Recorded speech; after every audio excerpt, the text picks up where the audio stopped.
And hello, everybody, and welcome to this new edition of GM Web3 every Wednesday, live on X, on YouTube, and on Twitch. We speak about MultiversX with my friend Arno. Let's welcome him. Hello, Arno. Hello, GRM. What's up, buddy? Happy Wednesday. You too. Everything's all right for you? I've been carrying sickness since the start of the year, and I can't seem to get rid of it. So it's a bit of a pain in the ass, to be honest. But we're pushing through. Okay, everything's all right with Hatem and Ash and everything. A lot of work. Yeah, it's the time when there's 2% left, and 2% takes time.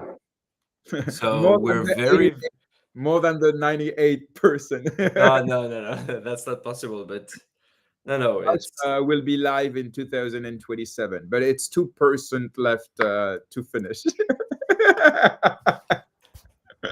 Okay, we'll speak about it, of course. Today we'll be with Philippe from Autoscale and Globies and CryptoBay and so many other things. Philippe, what's up? I mean, morning, everyone. When I see the status, I should open a haircut shop. I mean, I think I make more business with haircuts than project today. But what are you implying? I'm implying that I mean, I'm hiding it well. But yeah, no, I mean, great day. I mean, like the start of the years have been also really stressful. A lot of things to do, but a lot of progress. And it's nice to see everybody on track with our project, with deliveries, with things. I think the next month will be really, really interesting for a lot of different aspects. That it's Atom, but it's also Autoscale Globies, like even GRM probably, let's see. But yeah, there's a lot of things I think coming in the coming months, also on protocol level. And so yeah, let's review a little the different things. A lot of people maybe disconnected a little at the beginning of January. That makes sense. And end of December. So there's a lot of things. Okay, we need to start. Go. I was just asking if you were okay. We will have plenty of time to speak about everything.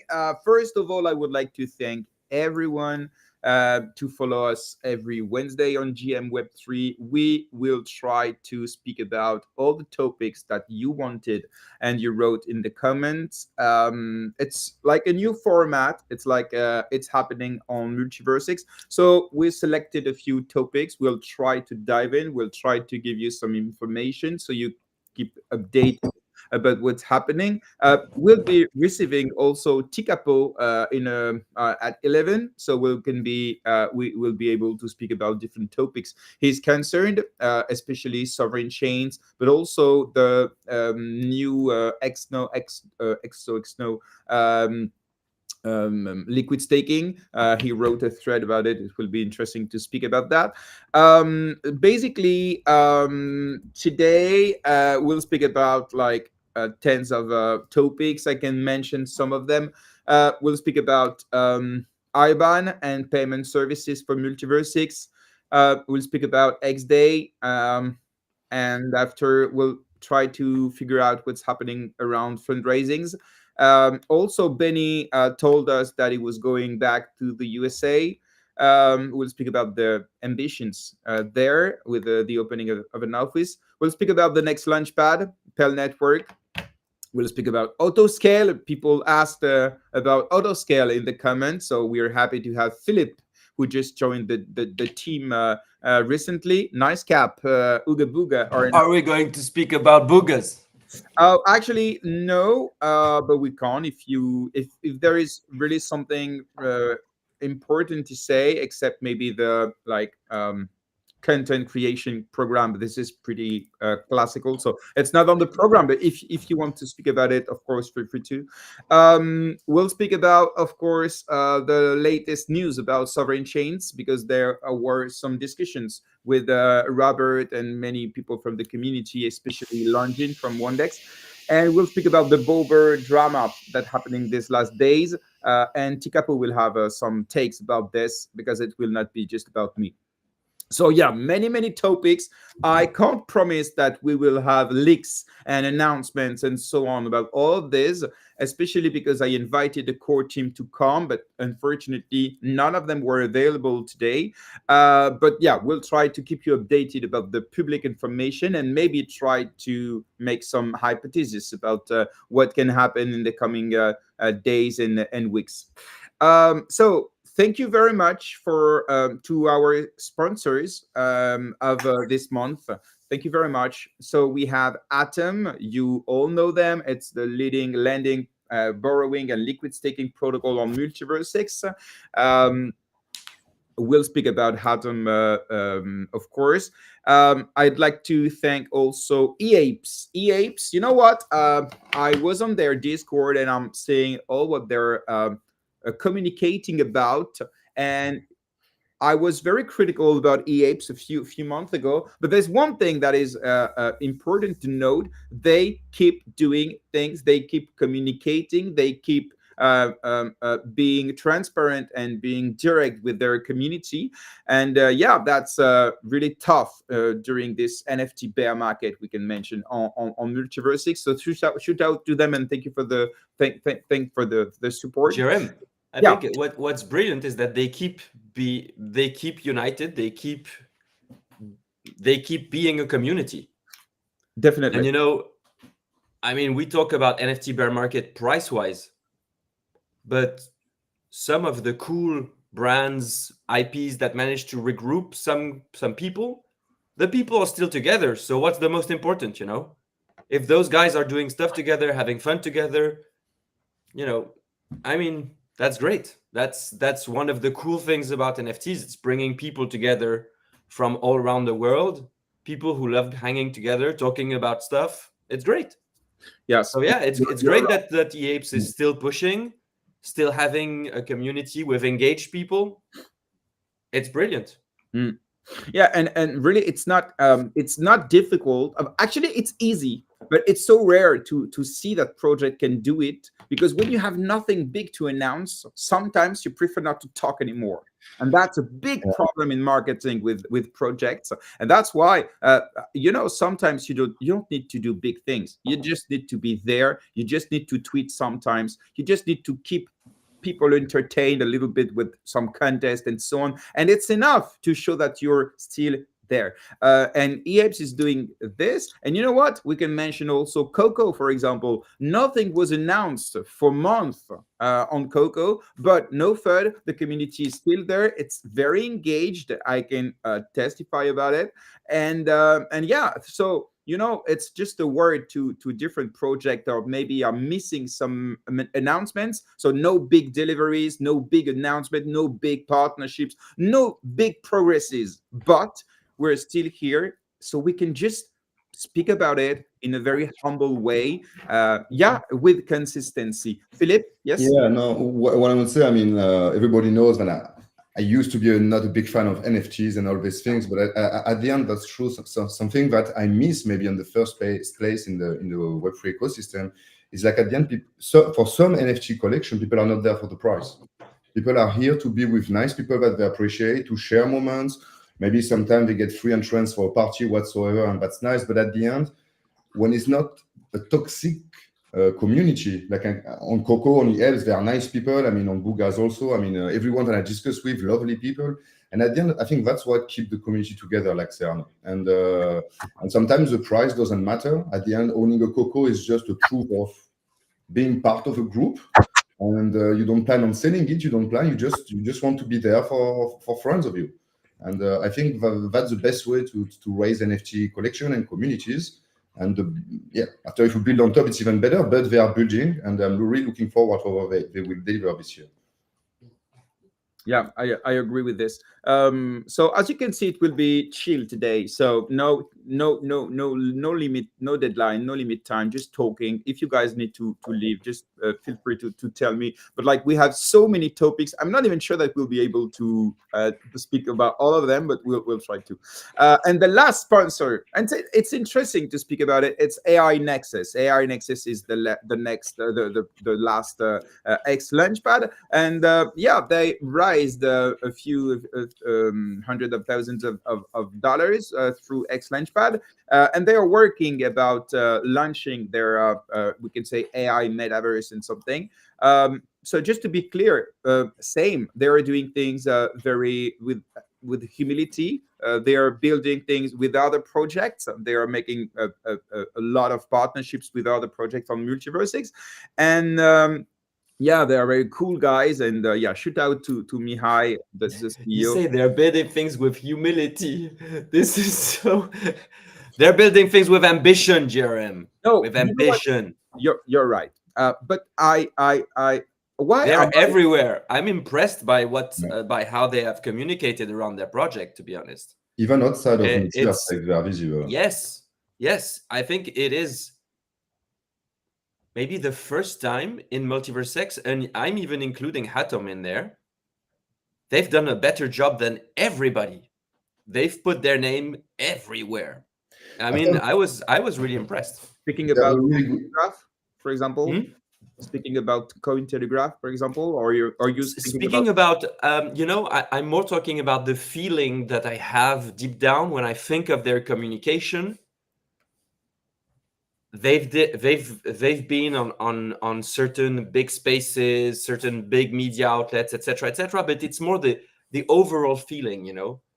I feel that they were everywhere for quite a long period of time. Actually, it's hard to not having heard of their name, and I'm interested of the impact of this, but communication wise, they have done a great job. Yeah, it's right. When I used the humility word, I meant it. When I say humility, it's because so far the project is not really live, and they're on MultiversX, which is not like a big ecosystem, and still they're communicating in a very transparent and very funny way. So yeah, I think humility is not a bad word in this case, but I know it's sometimes better to say ambition, strong, and so on. And you know what? I think you can do both. You know, humility, yeah, of course, and conviction. But of course. Anyway, thank you to all of three for the support, and they are offering $50 to share between three people here on the space. So you just need to share the X link to be eligible to the giveaway. I will draw randomly three people at the end of the space. So it was just like an introduction, but it allowed us to speak about different topics. So it's already interesting. So maybe let's start with the first topic I'd like to speak with you. There is no particular order, so let's choose one.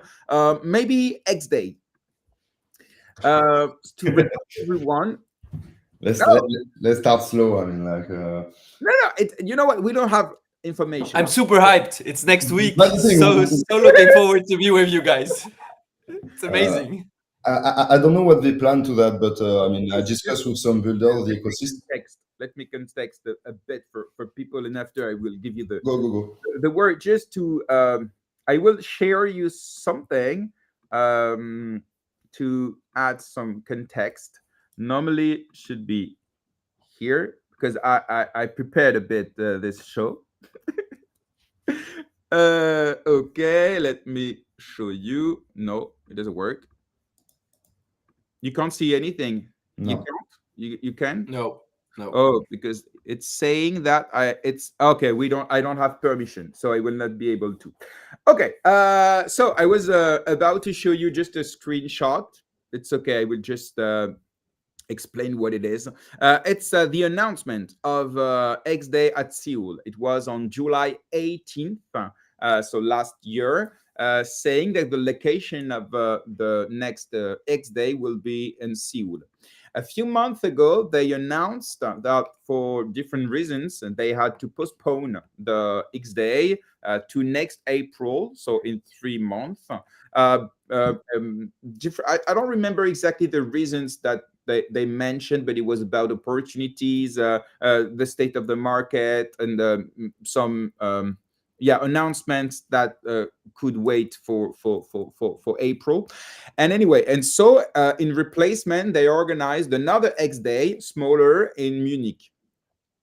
So now we are on January, and many people from the community starting to ask on Twitter, guys, okay, what's up with xDay? Is it happening? Will it be on Seoul or anything? So I think there is an issue. If it's happening, say it. People need to organize. If it's not happening, you know what? It's okay.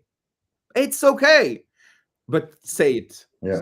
What do you think, guys? And do you have any information? Maybe I don't. To be honest, I absolutely have news. Say it. I don't. No. I wouldn't.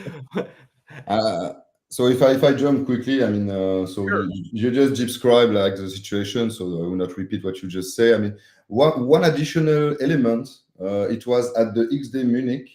I don't know it was mostly people from the X Alliance when we took the X Alliance pictures. So maybe Arno, you were there. You were next to me. I think we saw that there was a date announced for March 24th, I think, and 25th. And then I turned to Benny and I said, "Oh, take my plane ticket and just go in the regie to cancel it." So, It was such a funny moment. I mean, yeah. So that's the latest information. I think it was 23, 24 of March. No, it was April. It was April. Okay. It was April. But Benny, so there was the screen at the far other end of the room. So you had the stage, and it was at the far other end. And we were taking an X Alliance picture with Benny, so looking at the room, and Philippe sees the screen and he sees xDay Seoul 24, 25th April, and he looks at Benny and he says, "Oh, there's a date." And Benny goes, "What the fuck?"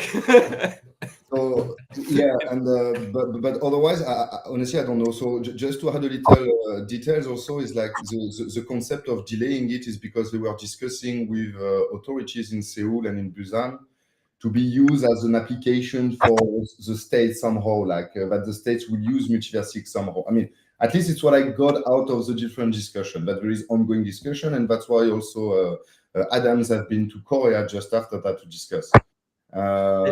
Yeah, and the last point is like they didn't want to make a xDay dedicated to MultiversX, but they wanted something like xDay global, like they were talking about, and bring more ecosystem, more different vision, more different technologies, other industries also that would be more interested into adopting blockchain technology. But at the moment, like you say, we have no information. And for all the builders that I discussed with, if we don't get information soon, nobody will go to Seoul because, I mean, I will not spend 2,000 euro on a plane ticket for 2 days. I've been last year in Seoul. So yeah, I think if they, like you say, they need either to say it's happening and why, when, whatsoever, or it's not and it's delayed. I'm fine with that, but I think they need to give some visibility. Yes. Go ahead. Go ahead. Okay.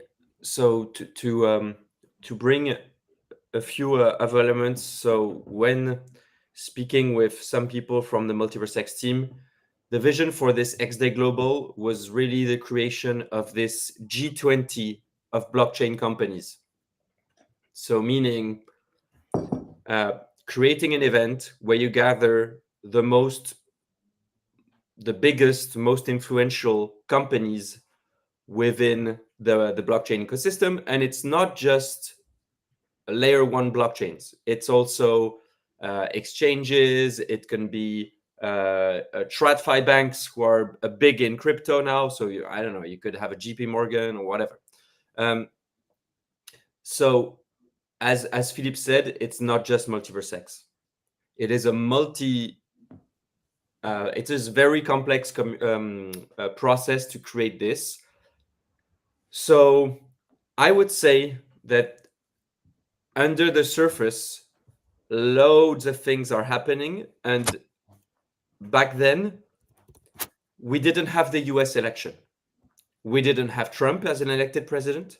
And we didn't have Benny spending 40% of his time in the US over the last few months. This has changed. Benny is most likely part of conversations in the US. And I would speculate on the fact that xDay Seoul is discussed right now. Because with the new meta around US, if MultiversX was at the center of this new event, gathering different players, I would argue that doing this first event in the US with the current context would be very smart to position MultiversX as, an actor who is pushing, doing stuff. But making this decision, if we already have discussions with, from what I heard of, the city of Busan, etc., it is complex. So I would say if there's no communication about it, is most likely because There's multiple conversations happening, trade-offs. The question is, are we going to have an event this year or not?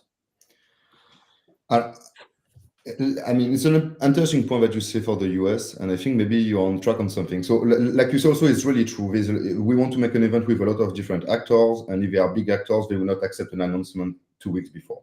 So, in any case, either the announcements, I think, occurs this month, although otherwise, personally, I will consider that there will be no xDay organized in Busan. Now, what would be really exciting is like just after Trump investiture that they announced that there will be a global technological day called xDay happening every year in US. That would be fun. But that's maybe something that they are working on, because when you look at what they want to do in terms of institution, optimization, and technology-wise, and they want to propagate that on other democracy, if I can say, around the world, that could make sense to have something like the G20 regarding technology and sovereignty. Okay, it's interesting. It's pure speculation. It's like we can say also it's like hopium, because my question is: do you think sincerely that in the United States, where we can find Cardano, Solana, Polygon, and many other companies, they would accept to be under the xDay name for like the G20 thing that you're speaking about, and Charles from Cardano is speaking about, and Adam Bates is speaking about, and all these guys that want to push crypto into the political direction. So I hope, of course, it happens, but I think it can't happen. It's not possible. I think maybe MultiversX can be part of the table if Benjamin plays well. You know what? I remember, thanks to Charles de Gaulle, France was at the table of the winners after the Second World War. Even if we did not really win, you know what I mean? So with political and with skills, you can be at the table of the winners, even if you're not the big winner. Okay. So if Benjamin is playing well, he can be at the table of the winners, at the table of this G20 thing. Would be great, would be a big milestone for MultiversX. But about xDay, I think it's these, there are ego on blockchain. All blockchain are fighting to each other, and MultiversX is fighting against the Solana standard, Ethereum standard, and so on. So I don't think it can happen in the United States. This is just my opinion. Oh. Okay, there's one point I would like to say. Okay, that's maybe because I'm maybe a MultiversX maxi whatsoever. I mean, like, but there's one thing that other chains don't have, in fact. So today, okay, if you have the guy from Solana that arrive and say, let's build on Solana, at the end, you're forced to build on a public blockchain. And that's the case of most of the chain that I have in mind, to be honest, and all the technology available on the market. While MultiversX, you don't care that they are Romanian. You can just take the code and use it on your own, own it, and having something interoperable that you can deploy on different departments. And from my point of view, after maybe I need to dig more, after you have sidechains, you have a lot of different things like that. But in terms of advancements of simplicity to deploy, maintenance, and the reliability of the code, I think that's my personal point of view, there is only MultiversX at this point. So today, sovereign chains, just for to be clear, okay, the sovereign chain, it's not live at all, so it cannot be in 2025. Maybe next year, maybe in the coming years, when sovereign chain is the standard of how to launch a blockchain, interoperable, and so on. But for the moment, it's just testnet, and we only have one project that is working on it, and they say that they are not really happy about the progresses. So I think it cannot be related with xDay 2025. I agree. I'm just thinking in the long term, in terms of deployment. I mean, if you put all these guys around the table and you discuss, okay, what should we do? I don't think that Trump will say, okay, let's deploy on Solana, let's deploy on Ethereum. That just doesn't make sense. They will need their own technology or their own stack of resources to be able to have sovereignty on their own data and their citizen data. And I think, I mean, I think MultiversX is the closest one to resolve this gap with the sovereign chain. Other chains are working on it. I mean, it's not ready, like you say, to deploy tomorrow. But if the American government aim to develop that kind of thing, I'm pretty sure that can be the focus of the core chain. I mean, again, that's just speculation, man. I mean, it's just it's just what I would like to see after. Let's see what happens. But to sum up the xDay topic, there is a silence that is, I agree with GRM, bothering. But we're smart people. We know that this silent means that, of course, we won't have an xDay in Seoul in April. It would make absolutely no sense. So, or announcing it now. But Rob, with it's not just everything about being smart. Please, we are smart, okay? But imagine there are thousands of people that maybe would like to organize themselves, and you cannot just say they are smart. They will understand by themselves. Nobody communicates like this. No, I think you're. You know what I mean? It's not cool. I agree. But anyway. there's most likely, it's not ideal, but if MultiversX had the certainty that xDay in Seoul would happen, they would say so. The fact that they're not saying it means that there's something that is happening.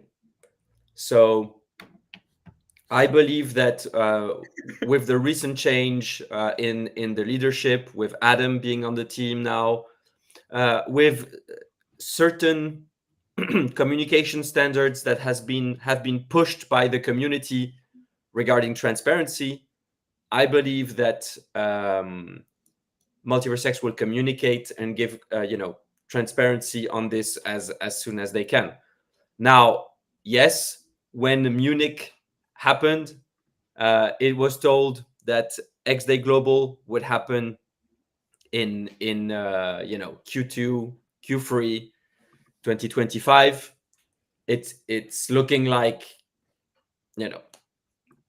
things are not going to happen in the same way. But as you said, it's pure speculation. I think we need to understand what's happening in the US. And this is most likely going to be in the next 1, 2, 3 months. We're going to have more clarity on this. We're going to know finally what's happening with xMoney. There's apparently a fundraising that is happening. So what's the setup on this? There is most likely something happening with xPortal too. So those are two companies that are etc. So okay. We'll speak about these topics. Let's speak about Adam Bates, if you agree, guys. There is a comment here from Coca-Cola. Isn't the job of the CMO to organize xDays? Maybe there is some struggle internally because of this. And on Twitter a few days ago, someone commented, Adam Bates wouldn't accept that xDay was canceled or something like that. So it's something that within the community we can see. People are counting on Adam Bates maybe to control the communication, to control the core team, maybe willing to not to communicate or to communicate in a bad way. So, the community trusts Adam Bates for making communication better. This is what I feel, and I think my feeling is right. So, he's been here for 6 months now, maybe less, let's say 4 or 5 months. The question is, do you think he had an impact on the marketing thing? And I wanted to wait a bit before saying anything about that, letting him the time to take the position and so on. We are now middle of January. It's been 5 months he's here, and the xDay thing, but also different other topics and we cannot see more transparency, more communication, except some soon, like the USA and so on. It's like soon for the moment. So, do you see the Adam Bates impact? Do you think he has the how to say in English, le périmètre, the perimeter to do things? Framework. And so, what's your opinion about his job so far? Because, and I'll finish by this: when he introduced himself during the community town hall, we remember how sure of himself he was. Like, I will make this inhabited island known. He was full of energy. I met him in real life. He's full of energy. But so far, I think it's a bit fragile. But it's just a quick opinion. But maybe I'm too in a hurry. I don't know. Who wants to say a word about this? Yeah, Philippe, let's go. Yeah, I mean, he arrived full of energy, and I think he still have full of energy. To be honest, that's not the problem at the moment. I think his job would be wrongly done if he was not remaining open to opportunities that could raise because of some news or things that happen in the world. So he was focused on Seoul, probably, but he had some contact there. That he knew a lot of people there already, so maybe go and discuss. Maybe things didn't get as far or as fast as he wanted. And maybe right now they are open to make something in US or somewhere else. I mean, personally, is tomorrow they will announce that in April there is a 2 xDay, even not a global one, but a normal xDay in US. I will be fine with that. And I think, I don't know, I never discussed with Adam really, even if I should. I don't know if right now he's open to other possibilities, and it would be, I don't know, it would be, I will not say stupid, but I would not like the idea of just being stubborn about I want to go in Korea because I announced it, while you can do something else better. I don't know, he's really silent at the moment, like you say, so I cannot really give my point of view about what he's thinking. But at this point, I would say that I hope that he remain open of other opportunities, because right now, if Seoul have not been announced, that doesn't sound good for me. But yeah, I mean, when was his last tweet to Adam? Because I haven't seen him in quite a while, to be honest. I checked his Twitter. He posted 2 or 3 times this year, but it's not just about this. It's not the point. But indeed, we are waiting for the Adam sauce. You remember Arno? You asked him, "What's your sauce?" So we are waiting for. You know what?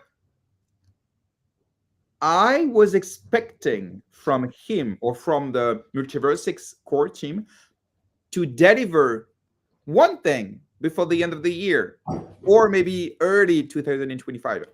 The 2025 baseline, maybe the sentence that will show the world what MultiversX is up to and so on. I'm still waiting for it. Arno, what do you think about Adam Bates? Not personally, of course, speaking about the impact, of course. So Adam Bates is not a marketing manager. He's been hired as a C-level, and this means that he's at the very top of the pyramid. And so when a C-level is hired, the bigger the company, the longer it takes to see his or her impact. A C-level is brought in through the vision, and it's at least a journey of, I would say, 2 years. Otherwise, it doesn't make sense. So when Bates joins, it's the decision after a complex process of hiring that lasts several months. And I would say that we are seeing a bit of the Bates effect when it comes to the story. I feel since Adam has joined, I see the MultiversX brand telling more a story. It is through it is through the communication channels, it is through the podcasts. I feel that the company has improved in that sense, but I agree with you guys. We haven't seen a full-blown transformation of the way the company is communicating. But if you look at Bates' profile, he's a person who's worked in the States. He's a person who's worked worldwide, but he's a person who worked in the States. And he's a C-level. So he is not expected to be the guy who is going to transform the way MultiversX is communicating on Twitter. This is just not what you expect from a C-level for a company of that size. He is a strategic profile. So you expect him to make a strategic impact. And if this is, for example, how can he help MultiversX in the US, getting to meet with, I don't know, a guy like Hoskinson from Cardano because he knew him? How can he open doors? How can he be and play a strategic role in certain conversations? How can he play a strategic role in MultiversX moving to the States? Those are the kind of things that, we don't see, we don't know about. And this is a C-level's responsibility. I would say, and I would be interested to know, how did the MultiversX team, communications and marketing team look like before Adam and now? Did he hire anybody? Did he have the resources to push his strategic vision at an operational level? Because when we talk about how MultiversX communicates, etc., this is done by people underneath Adam. So has this changed?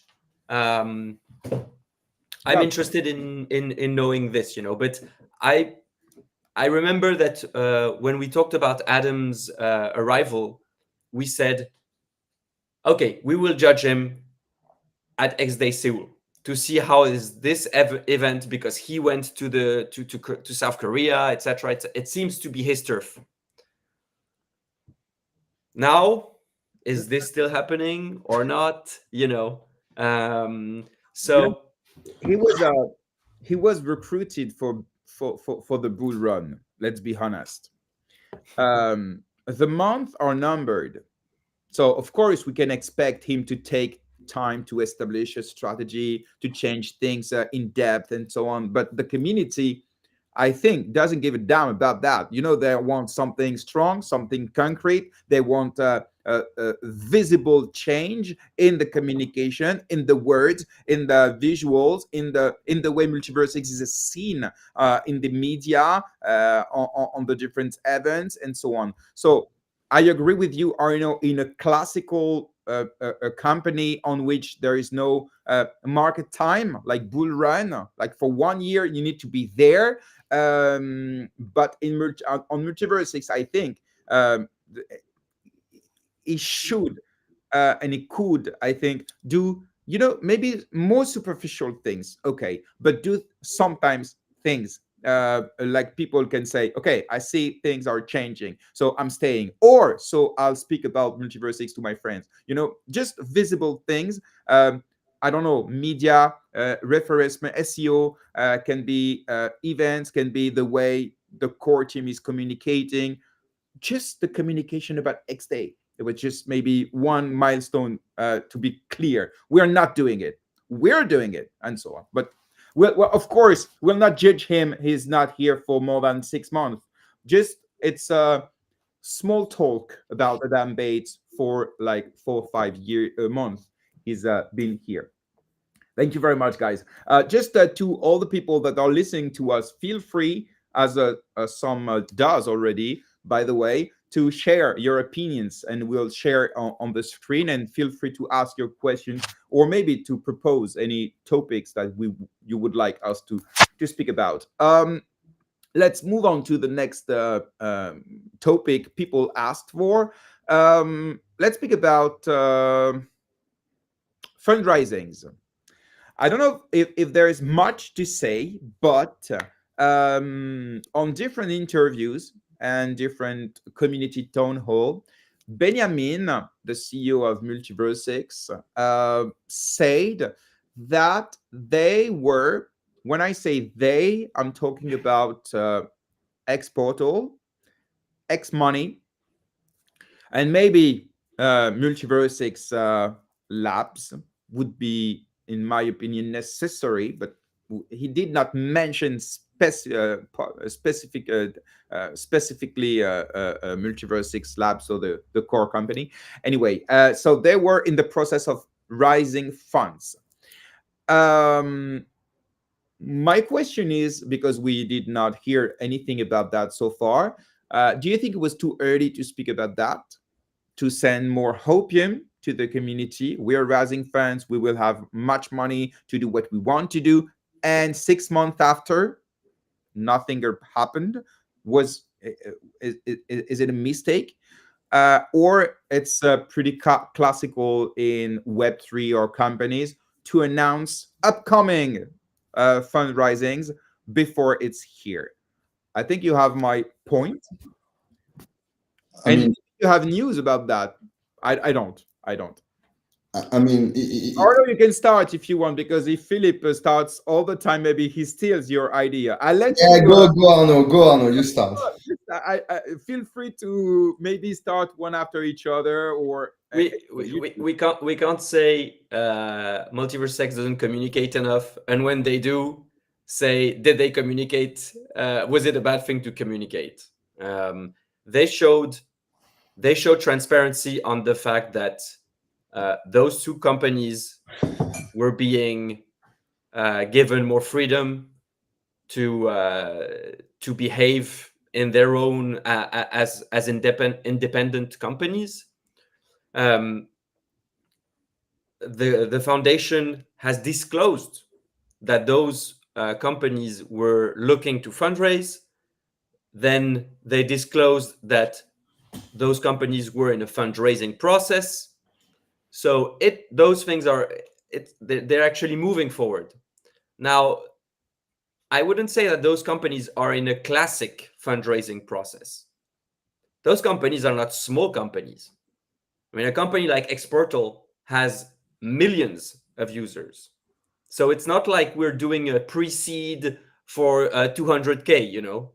Those companies are looking for, I would say, it would be disappointing to see fundraisers that are not at least in the tens of millions. At least we could have good surprises and see bigger fundraising. I don't know. A fundraising is a complex equation, but at least in the tens of millions. So those are not small fundraisers. So they take time. And then there's the fact that xMoney is a super complex entity with initially a company from Portugal, a company from Romania. They are merged, so it means that there's a new legal structure to build. We now have a glimpse of what this structure will become. It's xMoney Global. There is a new co-founder that has been integrated. So how does all this play together? It takes time. I'm not afraid. I think that most of all the details regarding xMoney are figured out, wrapped up, and it's more timing to announce what is actually happening.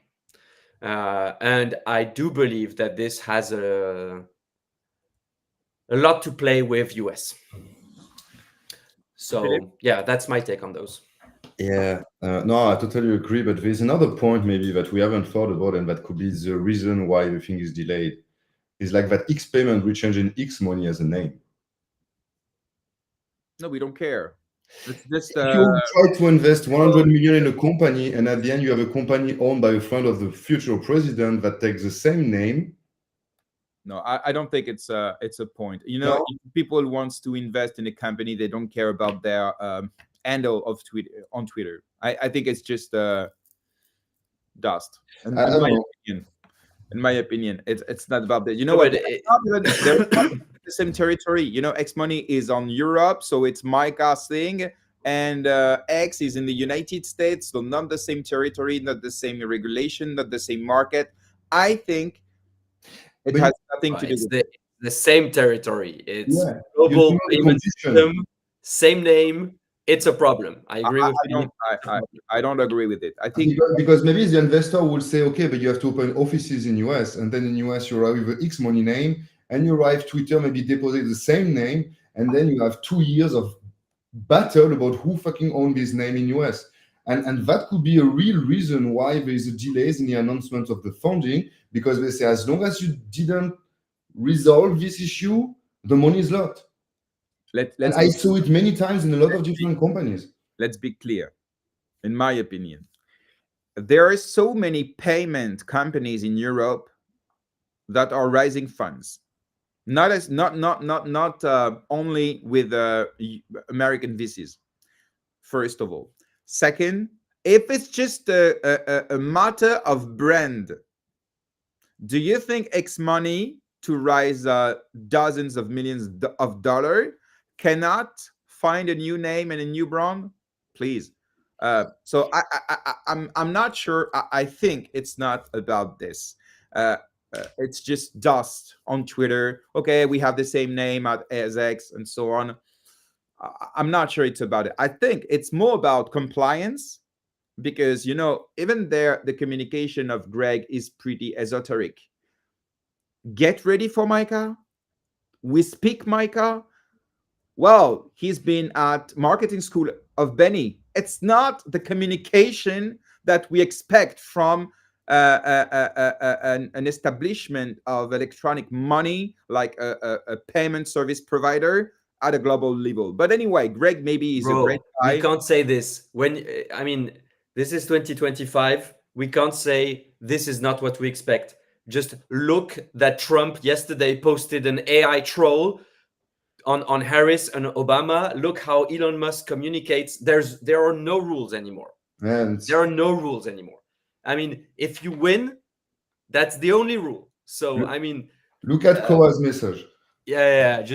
I mean, just put it, because at the end, that's exactly that. Just the guy we're going to put, like, I don't know, because I think we're more close to like the hundreds of millions or billions than 10 millions, if I remember our discussion with the core team regarding xMoney and the fact to get a regulation to stable and everything, blah, blah, blah, blah, blah, blah. If tomorrow you have the same name company owned by Elon Musk that is literally sitting, I mean, I'm not going that straight on the White House in US, you don't go on that line, man. You just step back. You put your you put your hundreds of millions somewhere else. Unfortunately, yes.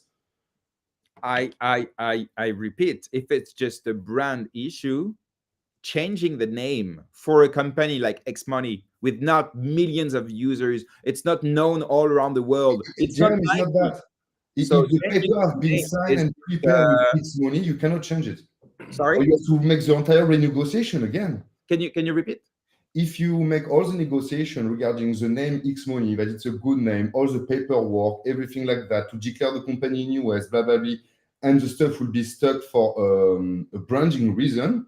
I don't know why you're talking about USA all the time. I mean, xMoney is a European company. Yes. It's a MiCA compliance company. So the territory and the business is in Europe. Not Of only. course, maybe, but not only check the share the mark the use of xMoney compared to Stripe or so on. Let's be clear. So if there are American VCs that are interested on xMoney, okay, let's see. But the truth is, neobank in Europe can raise funds with European VCs. So anyway, we don't know. Maybe you're Jeremy, you can't have xMoney and xMoney on X doing the exact same thing for an international audience. It's not possible. It's like, you know, oh, but there's a company called Revolut in the US and they're launching. Oh, I mean, it makes no sense. And if there is today, those two companies are, I would say, okay, on one side you have X in the US, established in the US, but X is servicing worldwide. And on the other side, you would have xMoney that is, yes, correct, today in the EU mainly. But those two companies have global trajectories. So you know that in a certain amount of time, there's going to be a colliding. And this is a big problem. It's a big problem when you're fundraising, because on one side, you have xMoney, the MultiversX xMoney, that has been existing for now more than 2 years. So it's been there, you know, xMoney fiat, xMoney crypto, it's branding, it's legal everywhere. So I agree with Philippe. If you have a fundraising and suddenly you see X payments becoming xMoney, and your VCs say, "What the fuck?" You know, if they have nothing to do together, you get scared, because Musk is super powerful. It's okay. So you get Okay. You know what? Maybe you're right. I think changing the name is not a big deal. But if you think, no, but I'm serious, it's really not a big deal. Yeah. Really For not. a financial Even institution. for a regulated company, I mean, you pay some lawyers, you do your stuff, you engage, I don't know, like a marketing company, and you work so on it's it. a rebranding. Yes. It costs a fortune also, It man. can be better. Now, Yeah, but rebranding is not, you know what? You can also just change the let's commercial name in the first place. You don't need to change the company name. You can change the commercial name so people don't get confused. And in a second time, you change the corporate name. So you can do many things. Yeah. You know, maybe you're right. So maybe fundraising should happen end of 2024. Okay, maybe. And because of the change of name of X payment, it will happen in 6 months. Okay, well, maybe you're right. The thing is, when the CEO is announcing they are in progress of fundraising, and 6 months after we have nothing, the community, you know what? I'm just a member of the community, just like you are. People are thinking like, okay, one more soon. And you know, this plus this plus this plus this create FUD, fear, uncertainty, and doubt. That's all I say. But let's move on if you agree. We are not the answer in any case, so let's wait a little. Absolutely, definitely right. We don't have information. We're just speaking like we think. And like at the bar with a big beer after 5 yes, hours. You're right. Okay, let's speak about next Launchpad. Did you first of all, I need to be transparent with the people that are watching us. I sent the topics to Arno and Philippe this morning. So if some topics they maybe did not dig or anything, don't owe them. It's on me. Okay. So let's speak about the next xLaunchpad, Pell Network. This is a project that is already live, and that is offering some Bitcoin restaking service. Okay, so we'll speak about it a little bit. If you have any questions, feel free to ask them on the chat. First of all, so I know if we'll spend much time on it or not, did you dig it? Do you know a little bit about this project, or not at all? Saying that the Launchpad will occur in 2 or 3 weeks, and Snapshot has started yesterday. I think, let me just check not to say bullshit, but I think it was Snapshot yesterday.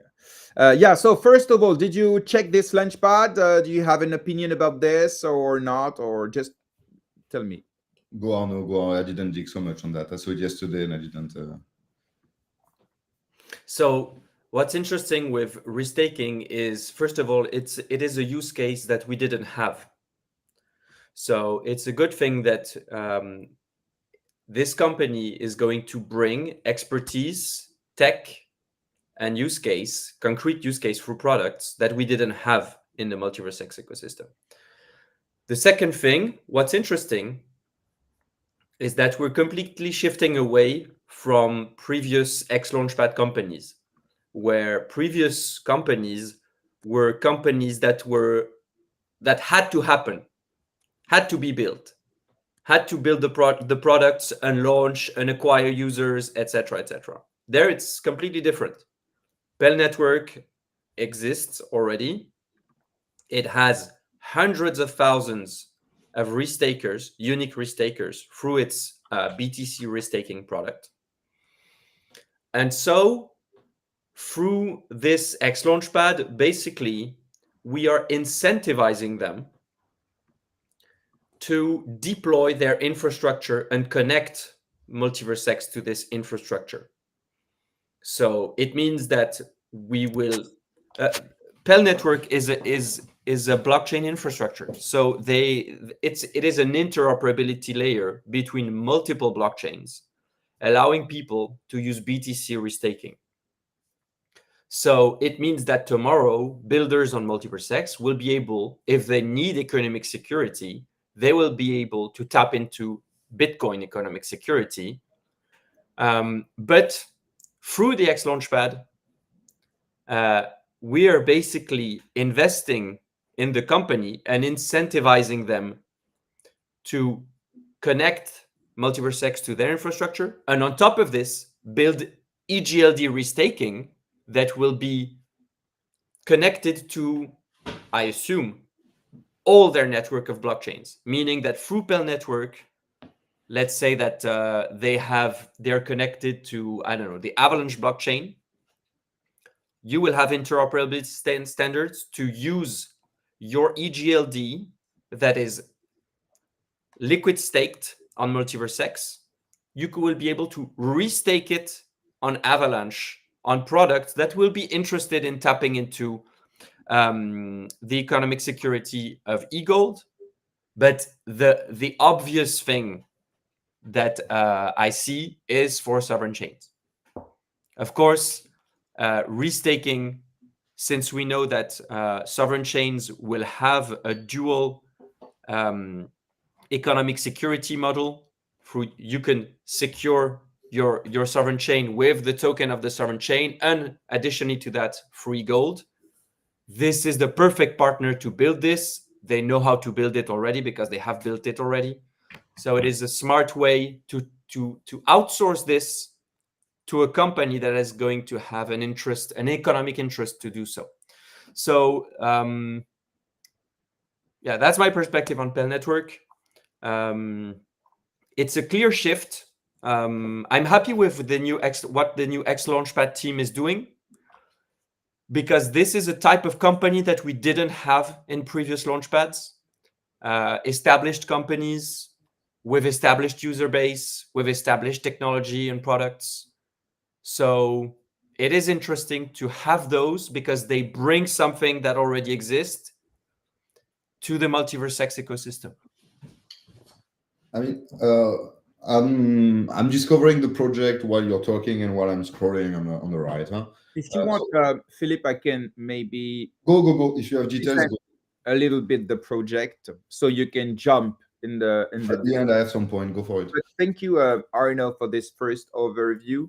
I know many people on MultiversX that don't know the restaking. It was like DeFi 1 year and a half ago before Atom arrived.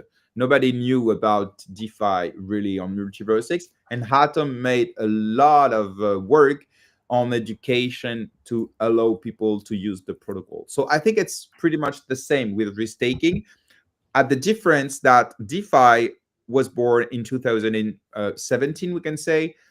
Restaking was born 1 year ago. So it's really recent, even on other ecosystems. So just to be maybe clear for everyone, restaking makes previously immobilized funds liquid. It's widely used on Ethereum and other ecosystems. and it makes possible to secure protocols with assets that have been staked for securing other ecosystem, especially layer ones. So by this, it's interesting because you add more liquidity and you add more yield for stakers because they will earn from the staking, the first, and also you will earn from the risk-taking, and there can be several risk-takings. I mean, the same token can be staked into different protocols just by making synthetic tokens. And what Pels is doing is pretty interesting because they can bridge these tokens to make them cross-chain. So, for example, let's speak about the Bitcoin risk-taking. People will stake Bitcoin on a protocol on Bitcoin, for example, Babylon, which is the biggest one. Okay. And so they will receive some synthetic token. So the proof of staking token, we can say, and this token will be bridged into Ethereum, MultiversX, and so on. And you will be able to use this synthetic token to securize, to secure other protocols, other platforms, and so on. And what you say is interesting because they want to, Pell Network wants to develop on MultiversX to do the same with the EGLD. So the EGLD that are now staked to secure the layer one, and tomorrow the sovereign chains, for example, you'll be able to use this EGLD to bring security to other platforms protocol, even outside of MultiversX. So saying like this, it's interesting. There are some risks because there are bridges, there are different protocols. The same asset is used several times. So if one protocol have a problem, it can be systemic risks. Remind me the securitization in the traditional finance. I developed all of this in a post I made recently. What I can say, and I will give you the mic, Philippe, just after, is I am in touch with, not with Pell Network, but with Extra Reason, which is the incubator, which we can say convinced Pell Network to come on MultiversX through xLaunchpad. And you are 100% right, Arno. It's a fucking big work from them to convince projects like this to come and rise on MultiversX. So shout out to them. They traveled all around the world to find relevant and interesting projects to build on MultiversX. Maybe I can give you the mic, Philippe, and after I would like to speak a bit about tokenomics. And if you have any questions, feel free to ask in the comment. Maybe I can answer, and if I can't, of course, we'll ask to the project. Philippe? I mean, nothing crazy. I mean, just you explained quite well the restacking and the usage of that. The only point that I want to say is that seems like it's not available to US users. The only point that I think a little so that means when you want to log into their platform, they ask you to declare that you are not American. It's pretty normal. I mean, the first time I see it, to be honest, that's why I'm pointing it. Pretty classical because most of launchpads, most of token sales, when it's regulated, cannot happen on a list of countries. And USA is, in the majority of the case, not in that list. For example, United Kingdom also is not, for many token sales, you cannot participate if you're from Great Britain. But yeah, it's not weird. For example, in France, when you launch a token sale, you cannot sell to American people. It's not possible. It's completely forbidden.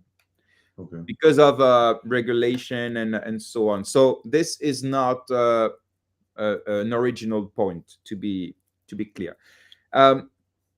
We have questions on the chat. about tokenomics, for example. It Just, says just GRM before, yeah, because sure. there is Koa who's asking. Maybe you can explain what liquid is. I think the best way to do so is to explain how you will be able to use your EGLD once Pell Network is deployed.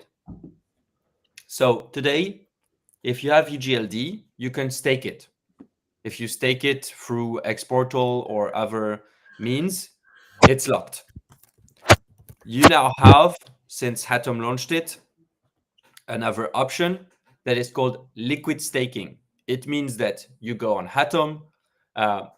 Tomorrow you will have other solutions to do so, but today it's on Atom. You go on Atom and you liquid stake your EGLD, meaning that your EGLD will be staked to validators, but Atom is going to give you a derivative that is another token that is a proof that you have staked EGLD, and you can then do stuff with this new token that is called SEGLD.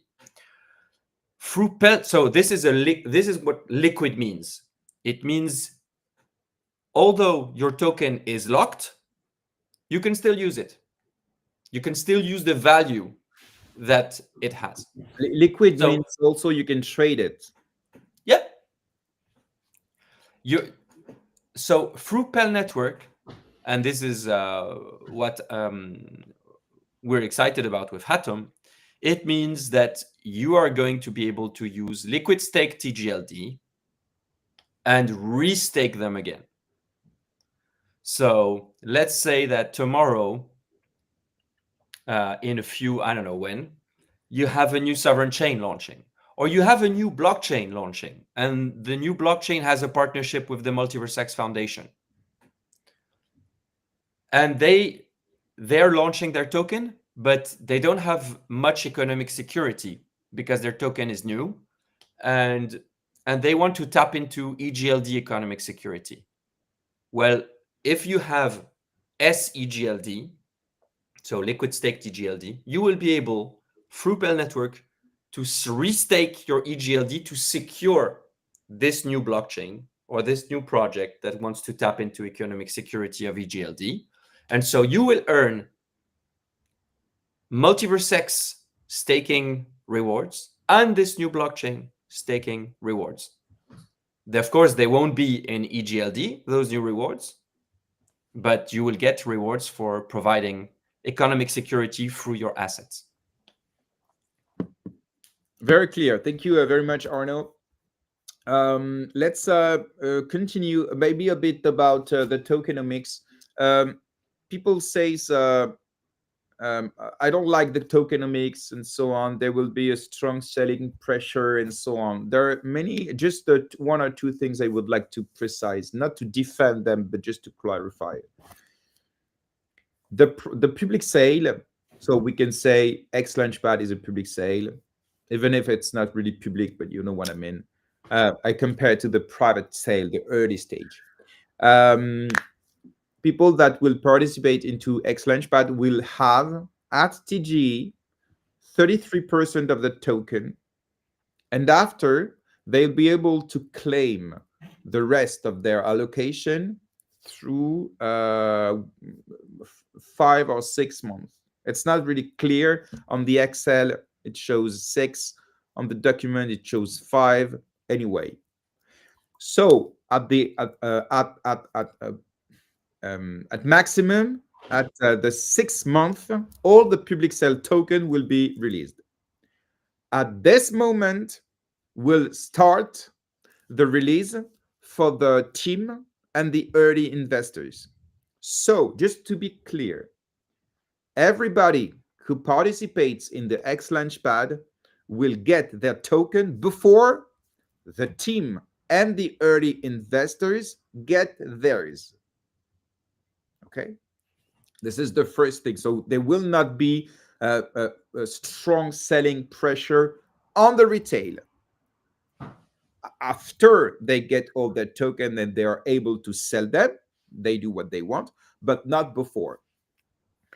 So that's the first point about the tokenomics. Also, we also have almost all stacking DeFi liquid staking project on blockchain. We are starting to get a bit lost, and I find that everything is spread over too many projects. Well, you know what? If you want MultiversX to be top 50, you need to have a full DeFi ecosystem on it. So restaking is big elsewhere. We need to have restaking on MultiversX. Everybody is free to use it or not, but let me try to do something for you. I think I can do I was this. trying to make it funny. I mean, it would be nice to have my forefinger that go in front of the pictures. Yeah, but I prefer this display if you don't mind. You can put the right one a little above and make the comment on the bottom right. This is better. No, That's better, I think. Like but that. you know what? When you speak, I will put you in big. Okay. I don't care, man. I'm fine. But you it was funny. Okay, so that's it. Looks like what SBF did with the FTX. If one fell, everything crumbles. No, I think we can't compare. What did SBF using funds of the customers to pay things, loans, and to borrow money and so on. So it was no separation between the funds of the customers and the funds of the company. So this is something completely different. But I think you can compare to what the traditional finance does by taking an asset and normally it should be immobilized like a loan, for example, and they will make it like an asset. So it's securization. In France we speak about treatisation, and so they will make an immobilized asset, they will make it liquid to get more liquidity and of course to provide more yield. So it's something I think we can compare to this. So of course people that thinks that the traditional finance has many default with the systemic risk of it cannot like risk-taking. But there's one thing, and I give you the mic, Arno, that one different thing. On risk-taking, it's all about smart contract. So nobody can, of course, intervene in the process. So if the smart contract is solid, audited, and so on, of course, the risk is minimum. On the traditional finance, a bank, a financial institution, politicians can do things to make it less solid. Arno? Yeah, what could be super risky is if you start allowing people to do risk-taking with assets that are actually collateral. This is where you don't want to go, because there it becomes super dangerous. So as long as you're using an asset that is staked to secure a network and you want to reuse it to secure another network or another platform, it's fine. We are allowing people and projects and chains and ecosystem to tap into economic security of assets. And Bitcoin is a big market, because Bitcoin risk-taking is a big market because it has the biggest economic value. Where I don't remember who in the chat I read this, but somebody said, I think it was Urukubar, who said there is an issue. It's not native Bitcoin. Well, of course, it's not native Bitcoin. But there is one issue with this. And I agree with him in the fact that even if it's not native Bitcoin, the issue is that Bitcoin is super slow. I read a research of, let's say that you have a panic effect. The current people who hold Bitcoin would not be able to withdraw their Bitcoin within the next, I think it was 2 or 3 months, if everybody wanted, because the chain is so slow, etc., etc. So it was a post from Justin Bonds in Yes, case of a bank run on yes. Yeah. Bitcoin. I let you So finish. yeah. So this is the in my opinion with Bitcoin restaking, this is the only shadow there. It's when Bitcoin is not native Bitcoin, then it becomes a derivative on other chains, and then Bitcoin becomes, we could have an ESDT token on MultiversX that is a wrap Bitcoin, and then Bitcoin becomes fast as the MultiversX chain allows it to become. But the truth is, the actual collateral value, the actual economic security value is on the Bitcoin chain. So if something is happening, something, the worst case scenario, then there is this potential issue. And even if it's like a drama Armageddon issue, this issue still exists. So it's Yeah, there. but at the protocol level, we don't care at all. I mean, transactions will take time. People maybe will lose money because of the timing and the spread and so on. But at a protocol level, in on Bitcoin, and I spoke with someone that knows very well Bitcoin. This is not the news. This is not new. We know that on the mainnet, because we're not speaking about Lightning Network, but on the mainnet on Bitcoin. Okay, we know the scalability is limited. It's part of the security of the protocol, by the way. So of course, if everyone wants to withdraw to sell that token at the same time, it will take times, and of course the price will be affected by this. But this is, in my opinion, the same on the traditional finance. If everyone wants to draw cash at the same time, it will take time for the bank to give the money and maybe to print some money. So I don't think it's a big issue at the protocol level, either for Bitcoin, for Pell Network, and so on. Of course, it can bring some volatility if everyone wants to withdraw their money. But well, it's the same on many other ecosystems. So it's a risk for your money, of course. But at a protocol level, well, you know what? Blocks will one block after the other. You know what I mean? Yeah, yeah. No, but it's great for EGLD. And it's interesting. It's more utility for EGLD. It's potential more economic incentives for EGLD holders who want to participate in restaking. So that's great news. That's great news. Yeah. So of course, we'll try to have an AMA with them because there are many questions unanswered at the moment, and because it's a pretty complex project. It's not a metaverse with AI. It's not a consumer app to create data. It's something more complex, more depth in the DeFi mechanisms. So we'll try to get to know more. But yeah, one thing, if I have a critic, and I made it on my page, is provide more resources for education.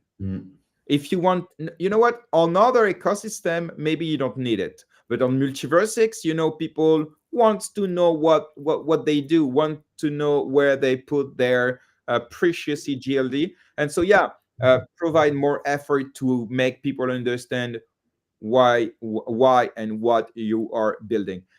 Second thing that is important, you spoke about it, Arno. They have they're interested in sovereign chain, as they say.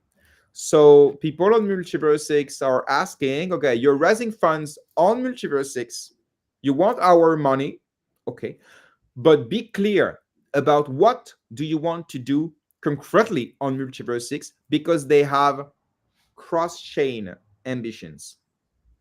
So if they want to build on Avalanche and on many other ecosystems, MultiversX don't want to be the one who pays for others? This is a clear question that the MultiversX community have. Let's hope they will answer it quickly. And we welcome Tikapo. Hello, Tikapo. What's up? Hello, boys. How are you guys? Very good. Thank you for joining. My pleasure. Hey, Tikapo. Hi, bro. Nice to have you there, man. Yeah. Happy to see you too, guys. Tikapo, he looks like he's in another world. Yeah. I always You have a halo of light, and you have several lights. It's all about aura. I already have this halo for years now, and it's a part of me. I don't want to correct it. You know, that's it. That's my signature. Part of the brand. Can I ask a question about the protocol quickly, guys? Sure. So first of all, what is the token used for? And second question, for example, let's say I have BTC on the blockchain, on the mainnet of BTC. Can I stack them somewhere, getting reward, and have a liquidity token that I can then restack on EGLD on another chain? Or there is no way to stack my Bitcoin, my real Bitcoin? Babylon. Okay, so through Babylon, I cannot do it on the mainnet. In fact, I have to transfer them to Babylon. Bitcoin is a proof of work blockchain, so you cannot stake it. No, but I could transfer to a wallet that gives me the liquid token plus reward somewhere. It's Babylon. It's Babylon. Okay. On Bitcoin, you have Babylon, which is the biggest proof of stake protocol on Bitcoin. Okay. And this is the synthetic token issued by Babylon that will be used by Pell Network to be bridged to be used on other ecosystems. Another chain. Okay, perfect. It's a token that I don't know what it's doing for it. And about this, if you give me 1 second, I can answer. Give me 1 minute because I have the information and I gave it to people. So what's up, Tikapo? Everything's fine? Yeah, we're still hard coding as always.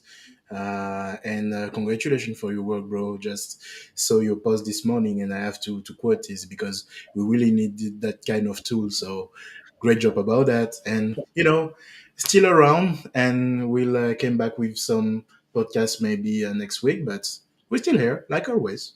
No, it's fine. I mean, like, it's always good to be there, man. I mean, like, as long as I can be, I will be there. I mean, it's nice people, nice group. Yeah, and regarding the repo, yeah, it's something that is needed by the ecosystem. So instead let's answer about the utility of the token, and after we'll jump about what I wanted to speak with you, Philippe and Tikapo especially. But just to answer, so the token utility, we can find staking for running Pell node, because we need to maybe to remind what Arno said before. There will be nodes on Pell networks, so people will validate the transactions like it's a blockchain. Okay, so it will use with this staking for DVS listing. DVS, it's the mechanism to validate the bridged assets. Incentivizing ecosystem participants. Economic scalability and cross-border accessibility. Okay, so let's be honest, it's not really clear, but there are utilities behind this token. So can't wait to know more about this. But this is what is public at the moment. Perfect. So Philippe, 2 questions for you. Now we are all of us.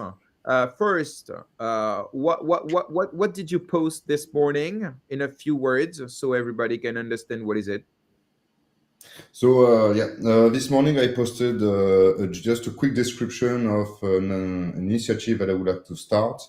So to make it simple, since 2-3 years I'm developing a template quite nice to deploy and bootstrap dApps on MultiversX.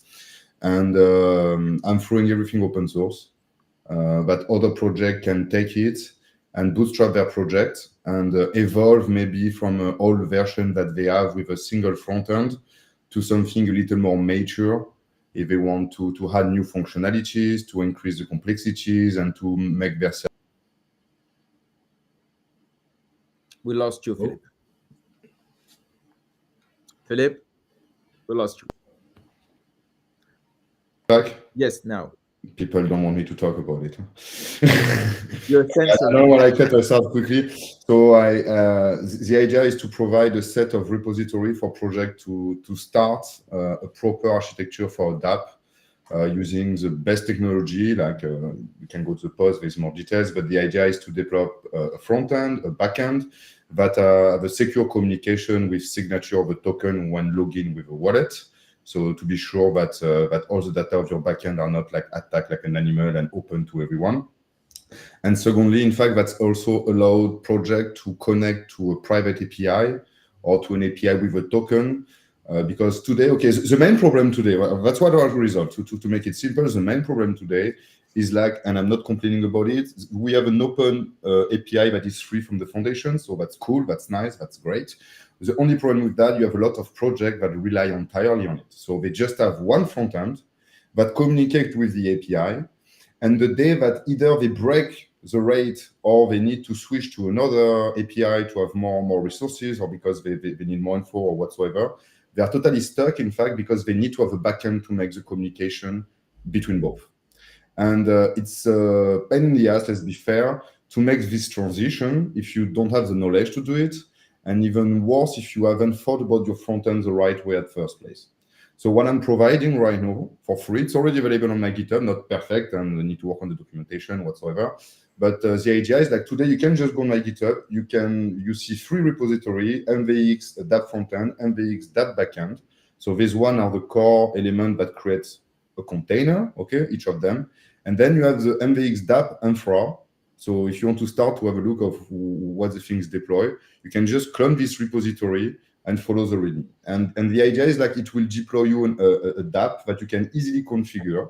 That it's about the logo, that it's about the color, that it's about the list of tokens that you want to list on your backend, the list of NFTs, like all these different. When you just start it and the thing is running. After a project, just have to take the front end, adapt it for their needs, take the backend, add more endpoint for what they need, and dot. In addition to that, I also created on the backend a simple relay. So for example, if right now any project have a dApp that just rely on one front end, they can just take my template, adapt the front end to their own, in fact, and just use the backend as an API because it will relay the transaction to any API that they want to use. So right now they can still remain on the public, and after that they can just change the variable in their backend, and that will provide the right connection. And on top of that, the cherry on the cake is like I throw an entire CI/CD GitHub that builds a Docker image, runs the test and everything at once, so people can just like improve and whatsoever. And the idea is like that I would like that more projects come, add more features. So for example, I have a model to send token with an input for the address of MultiversX, for an SDT amount with the right amount of decimals. I mean, let's maybe talk more for the builder than for the common folks. But yeah, the idea is like I want really to stop seeing a lot of different approach. It's nice also, but the idea is like you have a lot of projects that stay stuck because they don't know how to go forward. And I think this project would be the key for them to really own the techno and go further faster. Okay, Tikapo, what's your take on this as a developer? Definitely something that the community need this, because at the moment you can find some templates made by the core team in different frameworks such as Vue.js, Next.js, and React by default. And after that, you can do some basic, I will say, operation on the blockchain with the demo they put into that templates. But people, if they want to do simple stuff, but a little bit tricky, let's say you will need to put the hands into the code, they will feel stuck because they will have to go into the documentation, and then they have to be a kind of disappointed, because that's the point I've already, suggested to the team to improve that. But I know this is a work in progress, so no problem about that. But this is a pain point at the moment to onboard devs. And with the tool that Philippe just gave us at the moment, that's really awesome, because as a developer, you develop your infrastructure with some components and on your front end. So component is like little box doing stuff that you can replicate and call whenever you want into your code. And that's really great to have this as a basics, because dev can start with the template that Philippe already made. And like he said, you just have to change a variable to be able to send token and do so on. You don't have to understand how it works and go into the documentation or try to find some code on Stack Overflow to interact with it. And with all the experience as a DevOps that Philippe has, he includes the CI/CD. That's really important if you want to deploy a real DApp that could scale and that could be tested. And if you have to onboard some DevOps or other dev into your project, you will need to implement it, by the way. So it's much harder to do it with the template we have at the moment, because this is a standalone template versus all the package Philippe give us with his realization. So a great stuff for the community. Thanks. Yeah, and the template from the foundation, it's just relying on one front end. Yeah. So it triggers the API, the public API. It's nice, but we saw recently that when the API crashed, in fact, half of the ecosystem is offline. I mean, and yeah. Thank you, Dr. X. Sorry again? Thank you, Dr. X. Yeah, I mean, thank you. We have a lot of transactions, but at the end, we saw that too many people are relying on the public API, and we need to work together to give more independence to the project. Thank you. Philippe, what about Autoscale? People are asking, what about Autoscale? You just joined the team. Yeah. So people are asking about the roadmap. What can you tell us about Autoscale? Oh man, I mean, I'm not sure it's my role to give dates. I hate that, but the communication will come really soon. I mean, we are discussing every day with the team and discussing about the deadline and the ambition that we have over the next months. We are also closing deals with partners and and some other project that I love. He's smiling back behind his hand. But no, with Atom V2, you can say that you are part of the Atom grant program. You're the first project that were chosen for this program. It was announced a few days ago. Yes. So that's true that we are working closely with Atom, because let's be fair, the first use case of Autoscale will be using the protocol from Atom and all the different incentives that are putting with their pools, and to provide an API with auto compound to our users. I mean, we will rely on Atom for the first phase for sure, because that's where the DeFi is and what the TVL is on MultiversX. And we are working with them really closely to finalize the smart contracts. So on that, I would say that Content did an amazing job. I mean, things are looking quite well. We are working on the finalization of the audit. And after that, we will be probably ready to deploy on the DevNet soon. I would say soon. I would say Q1. Well, I would say Q1 to not give too much information, but that will be in the coming weeks, months, to have the DevNet followed by the mainnet, and then additional feature, additional functionalities, more collaboration with other protocol maybe, and see where we go from there. But at the moment, I would say that I'm really impressed by the team. I mean, like that is like the CEO, Patrice or William, the guy that I'm trying to form on the front end also. We have Sony, we have some people also that are working on the back. Great team. The head on the shoulders, I say. They know where they want to go. They know how to go. And so we go. Okay. Voilà. So I would say stay tuned. There is more things coming in the coming weeks, more announcements. It's just I don't want to want the one breaking the ice at the moment, because I mean I just joined the project, and if I start to do that, that's not the best. Okay, thank you very much, Philippe. We'll speak about Autoscale, of course, in the coming weeks. Maybe we'll receive the founder someday. I don't know if he speaks English enough, but anyway, we'll try to do it. Autoscale coming live is brilliant because GRM will finally be able to do DeFi. After 4 years in crypto, GRM will start making money. That's great. Need to start quack and I am making a few money, but outside of MultiversX. That's my drama. So we spoke about IBAN. No, we didn't. No, No, we didn't. speak about a little bit about the payment services. People are asking when IBAN, when IBAN, when IBAN. I found on the internet something I would like to share with you, but I can't share you an image. So Can I share something, me, and you send me the link? let me check something. Okay, I think I will be able to do it like this. Don't move. Okay. Don't move. Hey, but you see my screen here. Stay in front of your screen. Wait. Don't move. Wait. No, wait, it doesn't work. Fuck. No, it doesn't work. Okay. So I will send you, Philippe, something because this I really want to show it. It's pretty funny, and I will explain. Okay. Can you share this, Philippe? Can you put it on the chat in the I discussion? sent you on Telegram. Ah. Let me know when it's okay, and I will. Yes, thank you. So, can you zoom? Yeah, I will wait. Too much stuff on the back. Let me download that. Sorry. Up. If you want to have a coffee, guys, feel free. Take your time. It's chill here. Up, and you get in big even. Okay, share your screen. Up. Perfect. Up. So.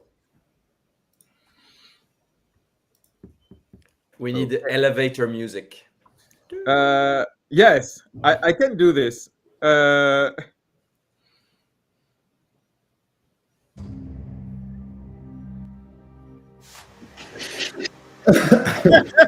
So I will just put it in background. It will be fun. So as you can see on this post, it's pretty funny.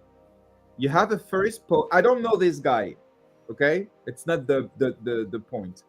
On December 27, 2023, he posted MultiversX EGLD preparing to enter full finance bank mode in Q1 2024 with European Union IBANs in xPortal, debit cards, and probably competing with Revolut and other banks. Oh boy, some people are not ready for what comes. A few moments later. And another post, it was December 19, A year later, a few weeks ago. Another year passed, MultiversX did not release EU IBANs. 1 year ago, they said Q1 2024. Another thing, they said it was 2024 will be the year of MultiversX. It did not. Now they say 2025 will be the best year. Are they just trying to milk every drop from this, or what's happening? No drama here, just fun. But it says a lot. I will cut the music, the drama music. But it says, I think, something about the soon. So the IBAN is, in my opinion, let me be big. So the IBAN is very important for MultiversX because as soon as they provide an IBAN on xPortal, they become like a neobank because you will be able to deal with euro and crypto. So far they have a debit card like many other exchanges, but you cannot deal with euro. So this IBAN is not just one more feature. It's the way to enter into the neobank and certain payment service and bank services providers. So it was announced end of 2023. We are early 2025, and it's pretty clear related to what we spoke about xMoney a few minutes before. People are expecting this, and the communication is not very clear about that. So that's, I don't know if you want to say something about this, but it's something that is noted by the community. Who wants to start? I can well, go Tika, go Tika. Okay. Yeah, that was something we expected from a long time ago now. We was all very hyped by the presentation of the cards, the tiers at the xDay in Bucharest was great. And then, let's say, silence. After that, we saw xMoney talking about Mika stuff, etc. But we don't see any IBAN and card. But that's really a little bit confusing to see what MultiversX really have in mind with that, because if we only make an analysis, sorry, about the ecosystem, and I know people will be pissed off about that, but that's the reality. We can see another project into MultiversX called another xZpay. Even if the app is not, let's say, really stable at the moment, we don't have it into iOS.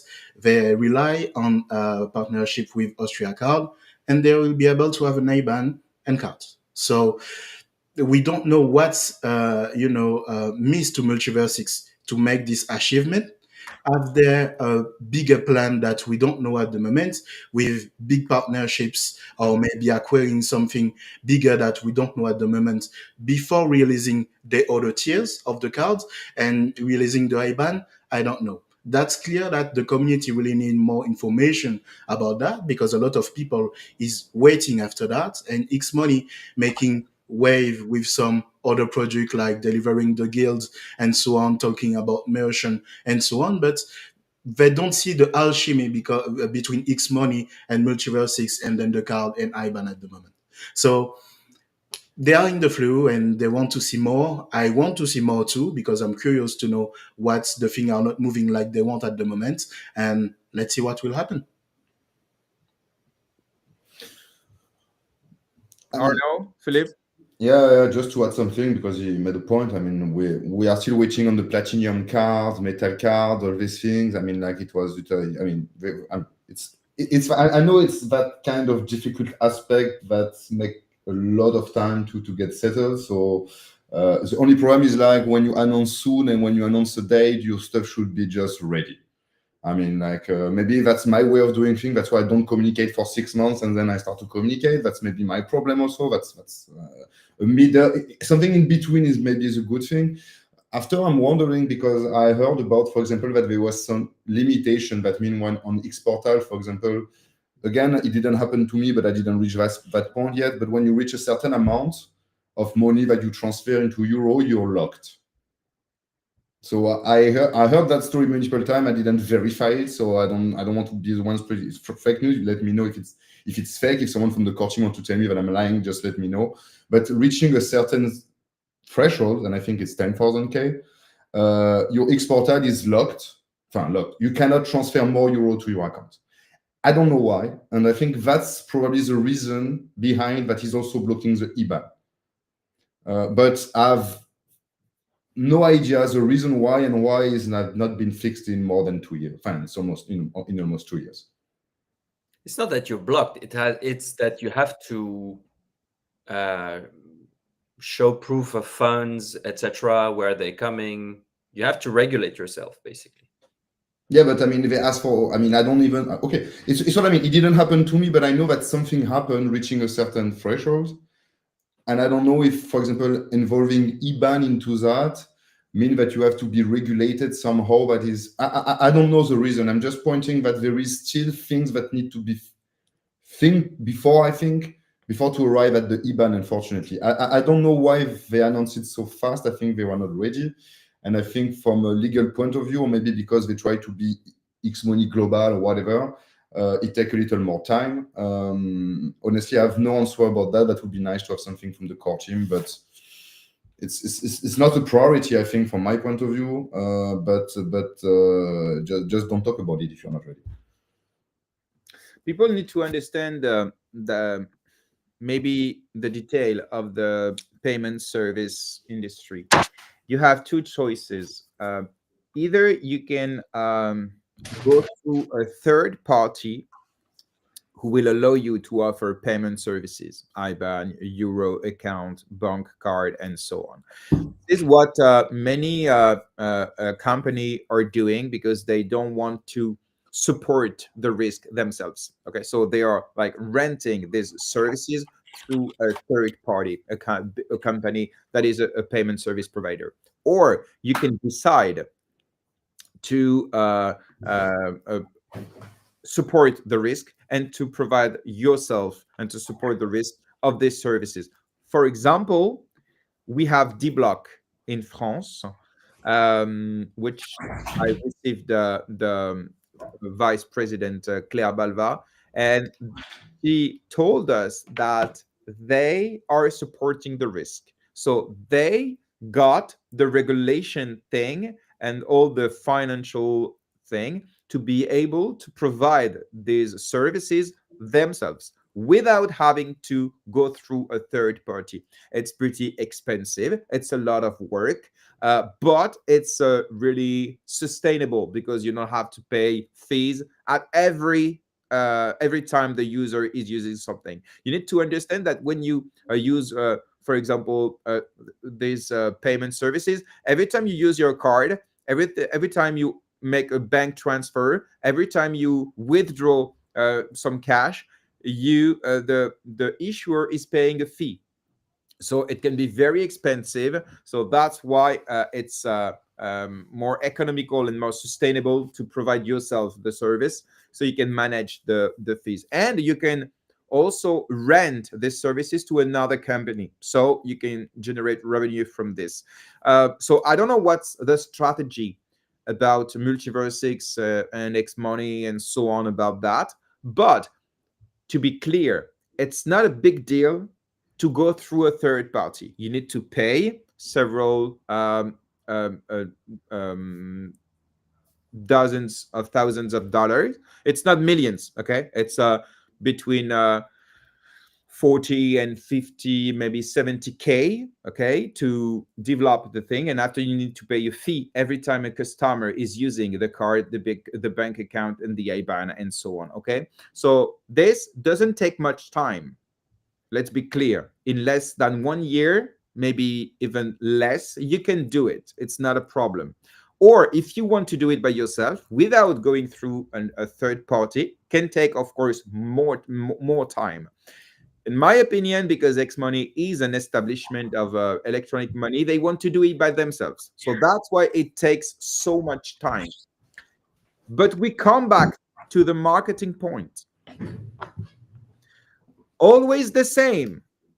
If you announce it end of 2023, you need at the moment to have a vision to be able to release the things in the coming month or you know what I mean? But one more time, they announce something, and after no news about it, and many months after, there is nothing. So it's always the same problem. And if I can add one thing to go in your direction, right now, if you want to emit some cards, you either have MasterCard or Visa. You have Maestro in Germany, but that's something special.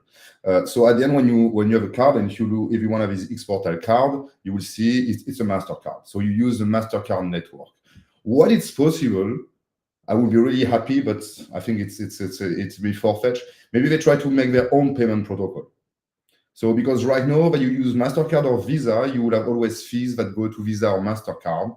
And that's kind of something that brings a lot of money. I mean, it's one of the most rentable companies in the world, Visa and MasterCard. So maybe what they are aiming, and maybe what they thought was possible, was to create their own payment protocol in parallel. And then they face mastodons in regulation and in to raise hundreds of millions. I mean, no, it's not even that. It's like the time that you get insured, that you get like certified. Like, I think, yeah. I mean, let's be clear. You cannot do everything. So if you want to compete with MasterCard or Visa, let's be clear. Just issue your euro stable coin, and you don't need these payment providers. You can do payment all over the world, all over Europe, by the way, and it can be something more relevant, more economical, and more trendy. So it's an hypothesis, but I hope they're not trying to compete with Visa or MasterCard as a protocol of payment, but we'll see. Arno? Yeah, from what you said, GRM, 100% the vision with Utrust and TwistPay becoming xMoney is to become a full-fledged financial service company. And the next step is, it's not IBANs. The next step is native stablecoins.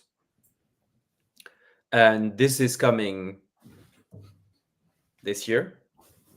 And this is, I think, why we didn't have Circle, Tether, etc., because, you know, when you see the utility of having a native stablecoin, the cost of it, yes, it's high, but, you know, you pay for it. The fact that MultiversX didn't want to do this showed that they had a vision for this specific use case, because those are becoming a stablecoin issuer is a very profitable business. You're taking the risk, you're taking all the legal risk, processing, the funds reserves, etc. But once it's done, we see Tether. You know, it is the most profitable company on the planet when you see the size of its size. So MultiversX wants to do this by themselves, and once they will have this, as you said, it will open up for more new opportunities. So I would say this is the next step. IBAN, I don't know. Personally, I don't know why people fixate on IBAN.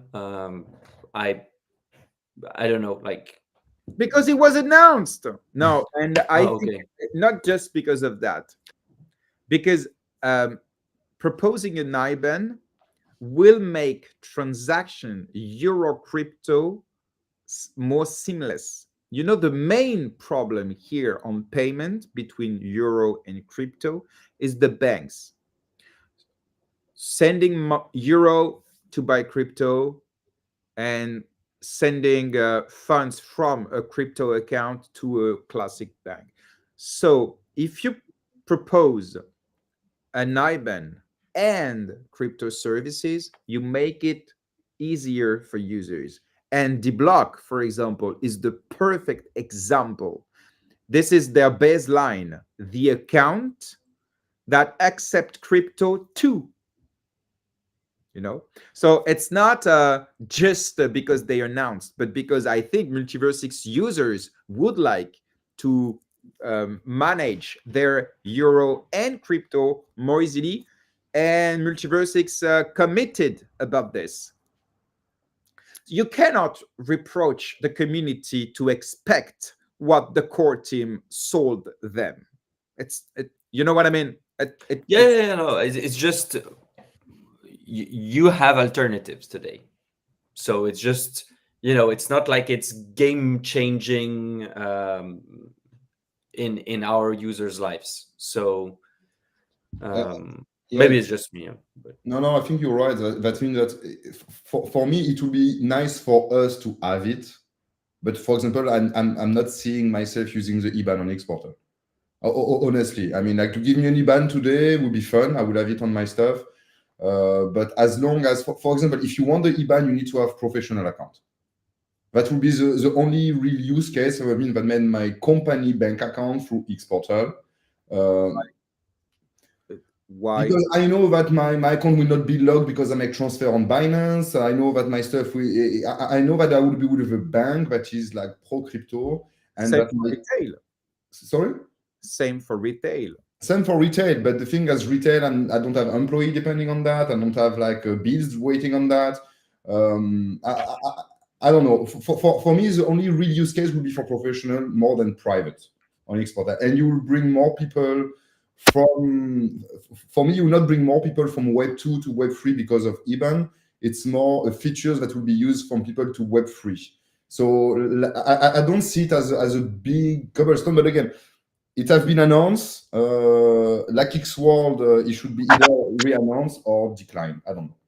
I disagree with you, definitely, because the main problems are with retailers. Actually, they have problem. They have bank accounts that are closed because they interact with crypto in any way.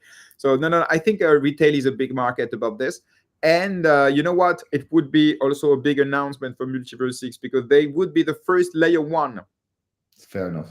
to provide bank services. We have Newsys, for example. It's a layer 2, and you have many like Revolut and so on, but there it's not a blockchain behind. So I think it's a big deal. This IBAN is not just marketing; it's a real feature to make MultiversX enter into the bank industry, or at least the payment services industry. So I think it's relevant. But anyway, let's move on. So let's speak about there are three last topics. Three. So we'll have to choose maybe. So you guys will choose. First, we have the Bowbird thing. Second, we have the new liquid staking from XOXNO. You, Tikapo, wrote a thread about it, so it will be interesting to speak about it. And we have the progresses of sovereign chains. You, Tikapo, is building a sovereign chain through another company. You'll tell us about it if you want. Anyway. Not building a sovereign chain, building an app on a sovereign chain. Oh, okay. Thank you for correcting. But you know what is a sovereign chain, and you know what's happening. Correct? Yes. Yeah. Okay. So three tough topic, we can say. Which one do you want to start with? It's completely up to you. You choose. We can go for sovereign. Arno, you want to start by Bober, maybe? Or XOXNO liquid staking? It's not just liquid staking, it's their full-fledged lending protocol and liquid staking. And I also saw that they did isolated vaults, similar to Morpho. I would like to focus, because we don't have hours and hours, maybe to focus about the instant unlock. This is the main innovative feature that everybody's talking about. And I think the community would like to know, is it really useful? What's the risks? Who provides the buffer? I think this is something that, and of course, we'll speak later about the whole protocol that XOXNO is building, if you agree, because if not, we'll spend too much time. So we start by sovereign chain quickly, and after let's go for another topic. So in a very quick, let's have some quick context. Sovereign chain is the main feature that MultiversX is communicating about for around one year. Now it's live on testnet. Okay, this is what Robert keep tweeting about. It's ready. It's on testnet. We are organizing the audit to make it live. This is what we have, I think. Mm-hmm. But many people says it's not that simple. Longin is asking questions to Robert on Twitter. Mm-hmm. Weird way to communicate between partners. Other people are saying it's bullshit. It's just testnet, but nothing's ready. So Robert has to justify it's the way we do. It's a completely normal standard. Is coding industry. We don't understand anything. We're not developers. So please, guys, can you enlighten us about what's going on with sovereign chain? Maybe Tikapo to start. Yeah, sure. Let's say I chose to make a brand new D app that we'll have time to talk another time and build it on Onefinity. So some months ago, I've reached Longin to know more about his sovereign. You have to know the characteristic, the state of development, because you need to know what kind of stuff you will have to do yourself. We know they are working on a EVM chain, so be able to run Solidity smart contract on MultiversX ecosystem, because the smart contract will be able to run different type of tech, no problem on that. And then they create a dev group where we are able to talk. And first, we saw a lack of communication between MultiversX and Onefinity at the moment, where they don't have any visibility of the availability of the updates that we bring the epoch change to the testnet Onefinity was built. So they build that with BuildD. They have, I think, I don't know if this is something like every week or once a month. I don't know the temporality, but they have calls with the MultiversX team. But yeah, the communication seems to be broken. So we just, as me, myself, and other people into the ecosystem, look about the repo. And to be honest, if you don't, let's say, put your eyes everywhere, try to find how to deploy net, it's quite hard.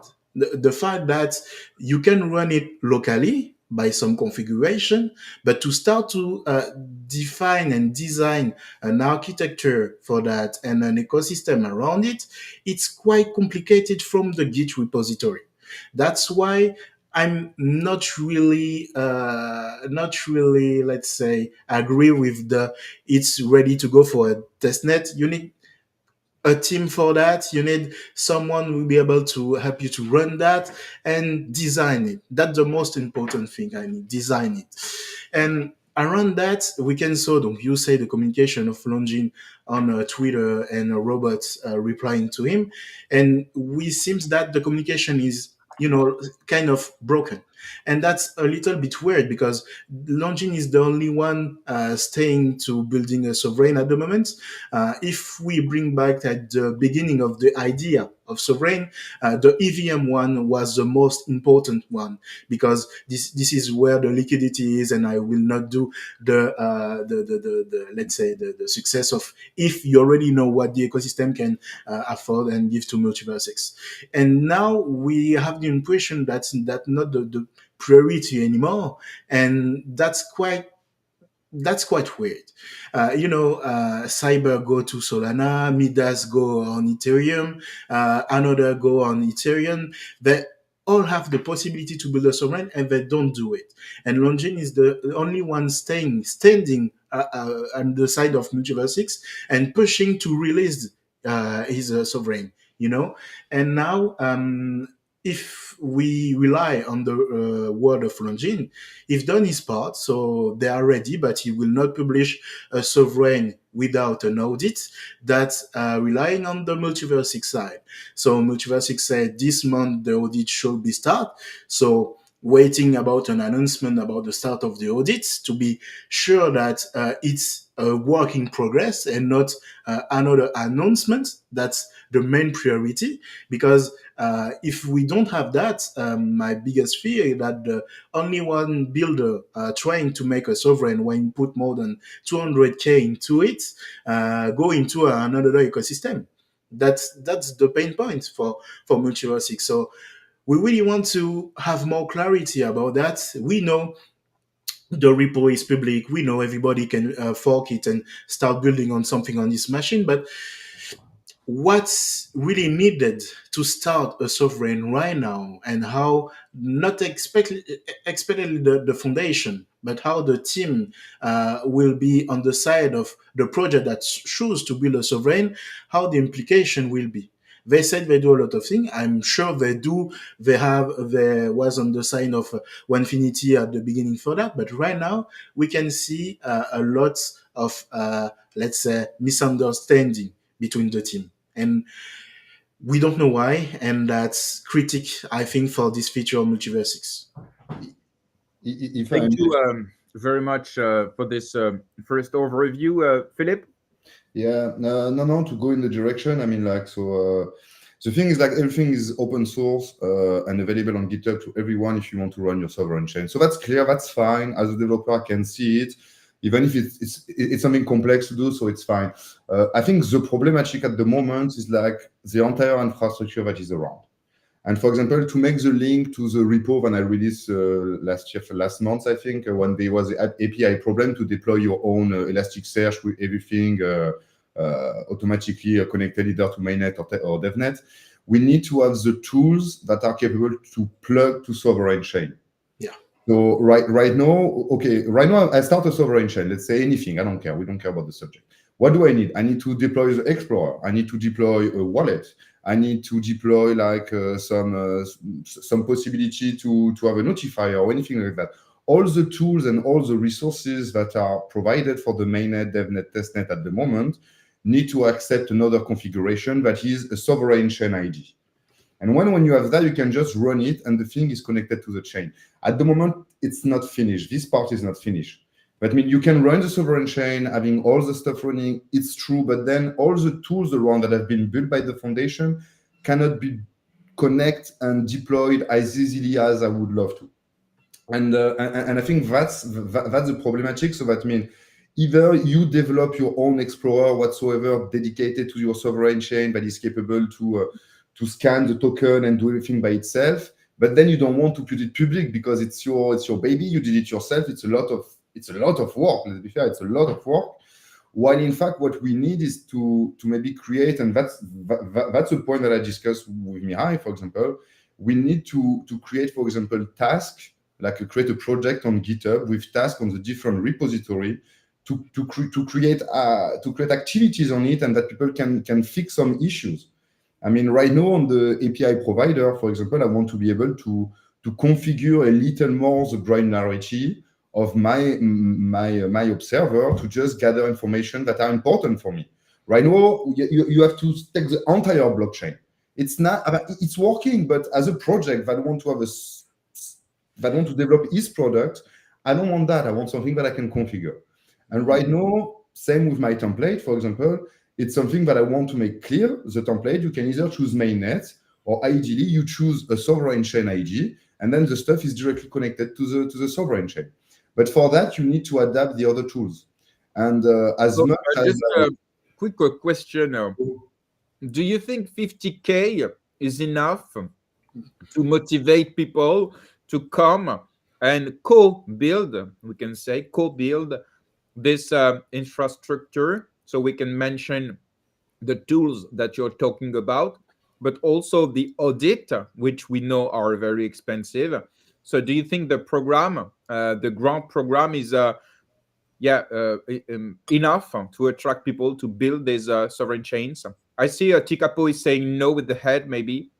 Yeah, clearly not, because as I said, you will need a team. That's a good start to maybe do some research and development. But before going mainnet, before going auditing, because you will do some adjustment to that sovereign chain. You use a SDK, but on the top of that, you will build something, and that cost a lot of money just to go on production. And after that, you have all the infrastructure, the team to. That's not enough, because by the way, in definition, that's mean build a chain. So that's quite hard, and I know that the foundation don't have unlimited money. That's not the question, but if we want to compete with Cosmos and so on, we need to do better at that point. Okay. I have a question for you guys, just quickly, please, Jerem, because I think it's an important one. We are in a world where you can raise money through business angels, through VCs, through launchpads. So I have a question for you. If 50K grant, and grant is money given, it's not even money for equity or whatever. If 50K is not enough, and the viability, the economic viability, the business plan of building an EVM sovereign chain is good,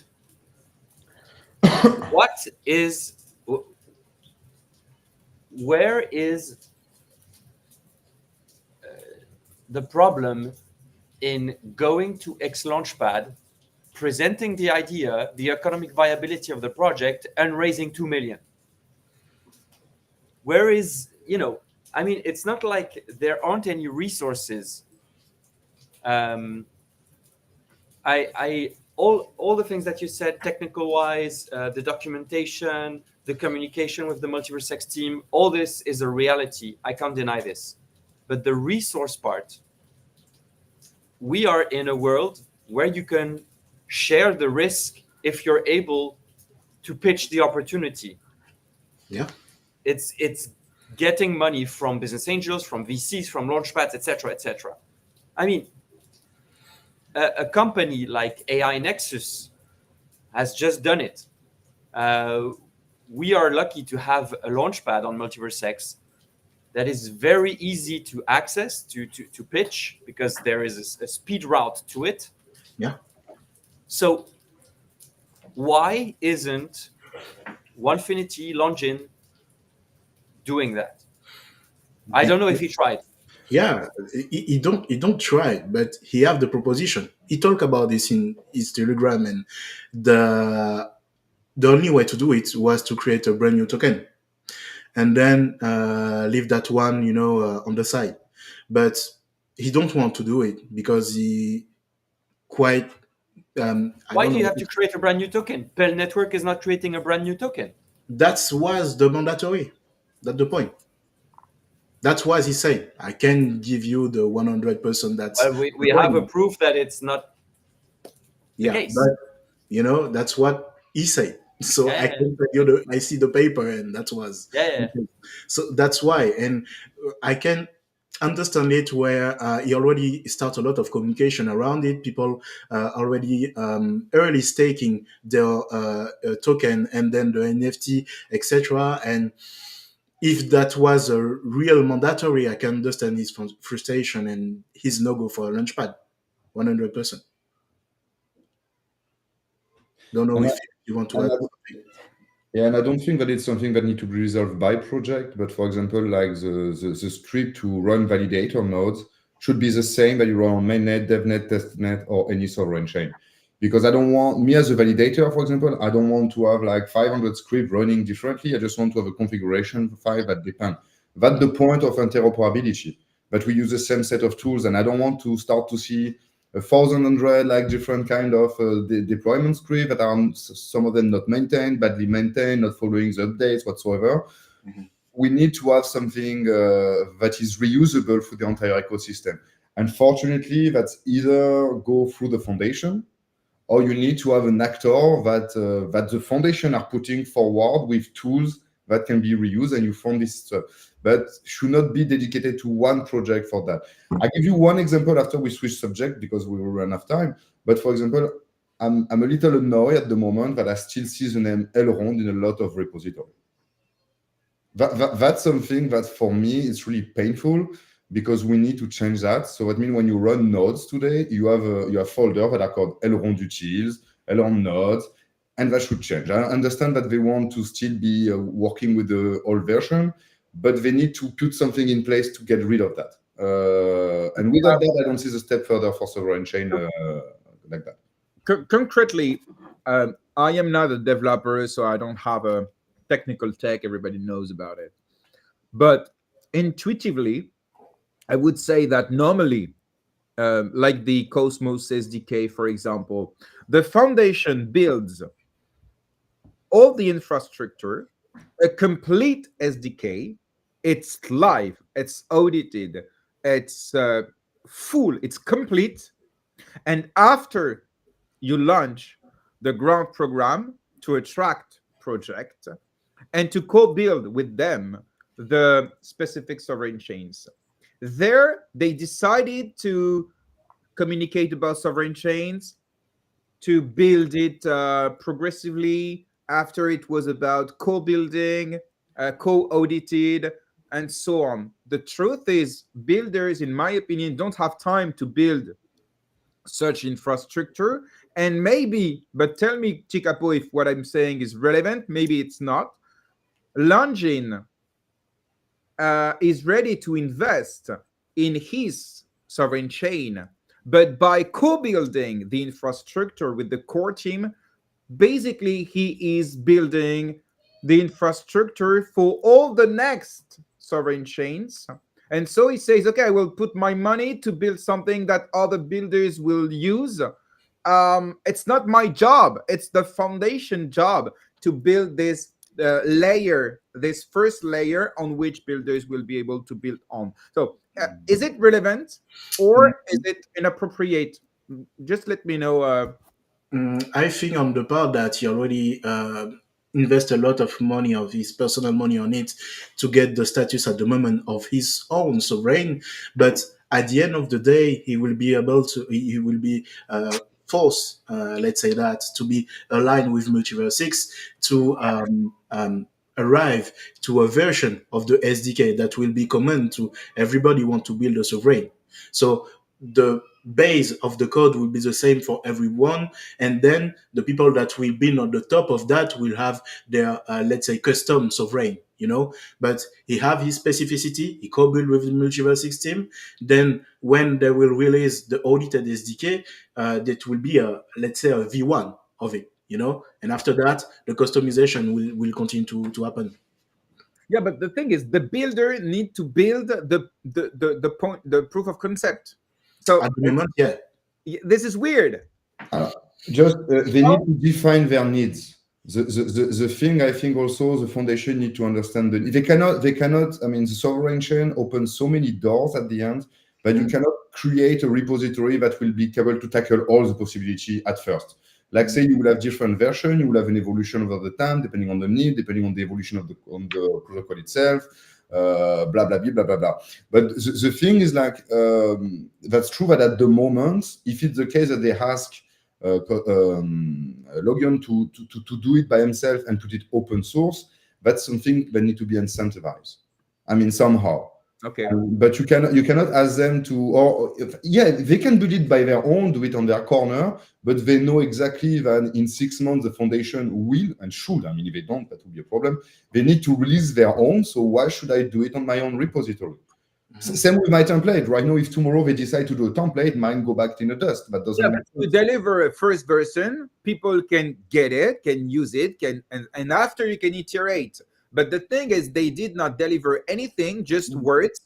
And after they are asking people to come and to invest and to build and so on, I don't know. That was more co-building than invest your money, do your stuff, and we will monitor.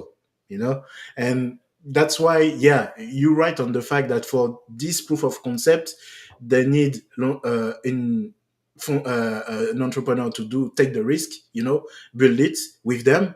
And then I think that's already, let's say, align and fix a lot of issue that they don't have in mind.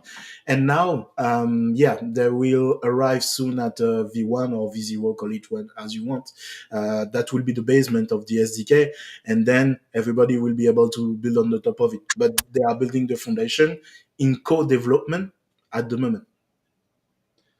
I mean, if you want to know, Tikapo, what I advised to the core team was to create a project on GitHub, on their organization, to list all the tasks that need to be done on the different public repo. I mean, I would like to see that happen. So that means that you have a list of all the remove Elrond duties, rename that, take in consideration the capacity to filter the token better, like to see, in fact, and to track the task, because, I mean, honestly, there's a lot of repo in the foundation. I mean, it's crazy how many repos there are there. So it's nice, it looks nice, but there's a bunch load. And at the end, the people, the developers, the sovereign chain maybe need 10, 15 of them.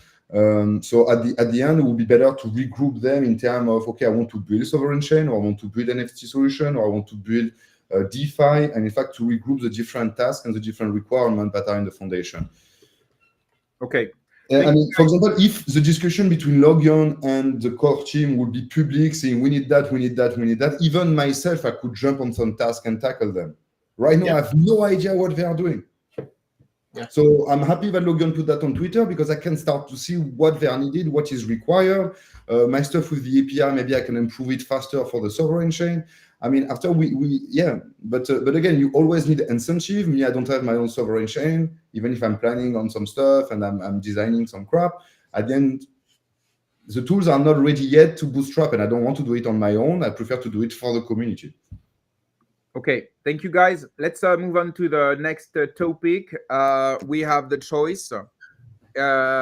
Instant unlocking on XOXNO new DeFi protocol, liquid staking, and the Bober. You choose. I think Arno, you must leave in 10 minutes. And I would like to have your take about the XOXNO new feature. We spoke about it a few months ago when they announced the launch of their new DeFi protocol, mentioning that the current situation of DeFi and liquid staking on MultiversX was not enough. So that's why they wanted to build theirs. And so we had a discussion about this. So without entering into Atom against XOXNO, it's not the point. The thing is maybe more to clarify which problem XOXNO wants to address. Are these problems real, important, and is the solution of XOXNO interesting to address? So just let's clarify things for people. Arno is from Atom Protocol team, and Tikapo just wrote a post, a thread explaining the liquid staking protocol coming from XOXNO, and it was a commercial collaboration. So things are transparent for everyone. So who maybe wants to start? Maybe Tikapo by explaining what XOXNO is building. And after, maybe let's ask Arno what he thinks about it and in what way it can improve what Atom is building. I don't know. I let you. Clearly, I can go for that. Okay, let's go. And you mentioned that that was a commercial partnership, and I want to be clear about that with the And it community. was clear on the thread, so no problem. And about that, I think XOXNO right now are trying to build something that will be break a brand new way to use DeFi on MultiversX. And as you said, that's not really Atom versus XOXNO. This is XOXNO trying to innovate the way we do DeFi on MultiversX. And with that, they want to lower, let's say, the adoption to the DeFi, because the tool at the first approach can seem too much complicated to be used. They want to do a lot of educative content and solution to let anybody like you, I know you don't like DeFi, to be able to use it. So they have a cool feature. I'm continuing to use it on the DevNet because I'm not an expert, let's say, at the moment too. So that's why I said also in the thread. But the feature of the boxes to let's say save the liquidation, avoid your risk, manage it another way. That's a cool approach. The same with the buffer about the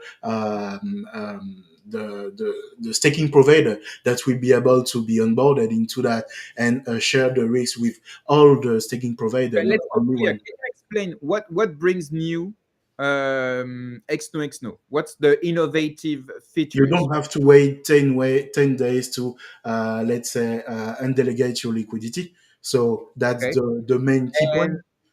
And for this, they are using a buffer mechanism. My question is, who provides the EGLD? Because it will be on a first come, first served basis. So if there are no EGLD in the buffer, you cannot unlock. So who provides the EGLD? I don't know if you have the information. I searched it on your thread. I don't do it. That will be the other part. I'm doing my test at the moment and understanding my comprehension about that. But the one element I have, and I will put it in the other thread, the smart contract is public about that. And if you want, all SP will be able to, let's say, how can I say that? To found this buffer, and when people want to take back this buffer, all BV will give a part of it. That will not be one BV that get that buffer out and you can take the money, and no BV is like let's say What's the BV? a BV, not a BV, a SP. What's An the SP. staking provider? What Yeah, is it? taking provider. That's it. That's it. So that's the point. That's the point I'm actually working on. So I can give you a clear idea about that, but I'm looking about it, and that's in the smart contract. You have scoring with that, you got outgoing with that, and that buffer you can be, let's say, reg, because you can take back your EGLD.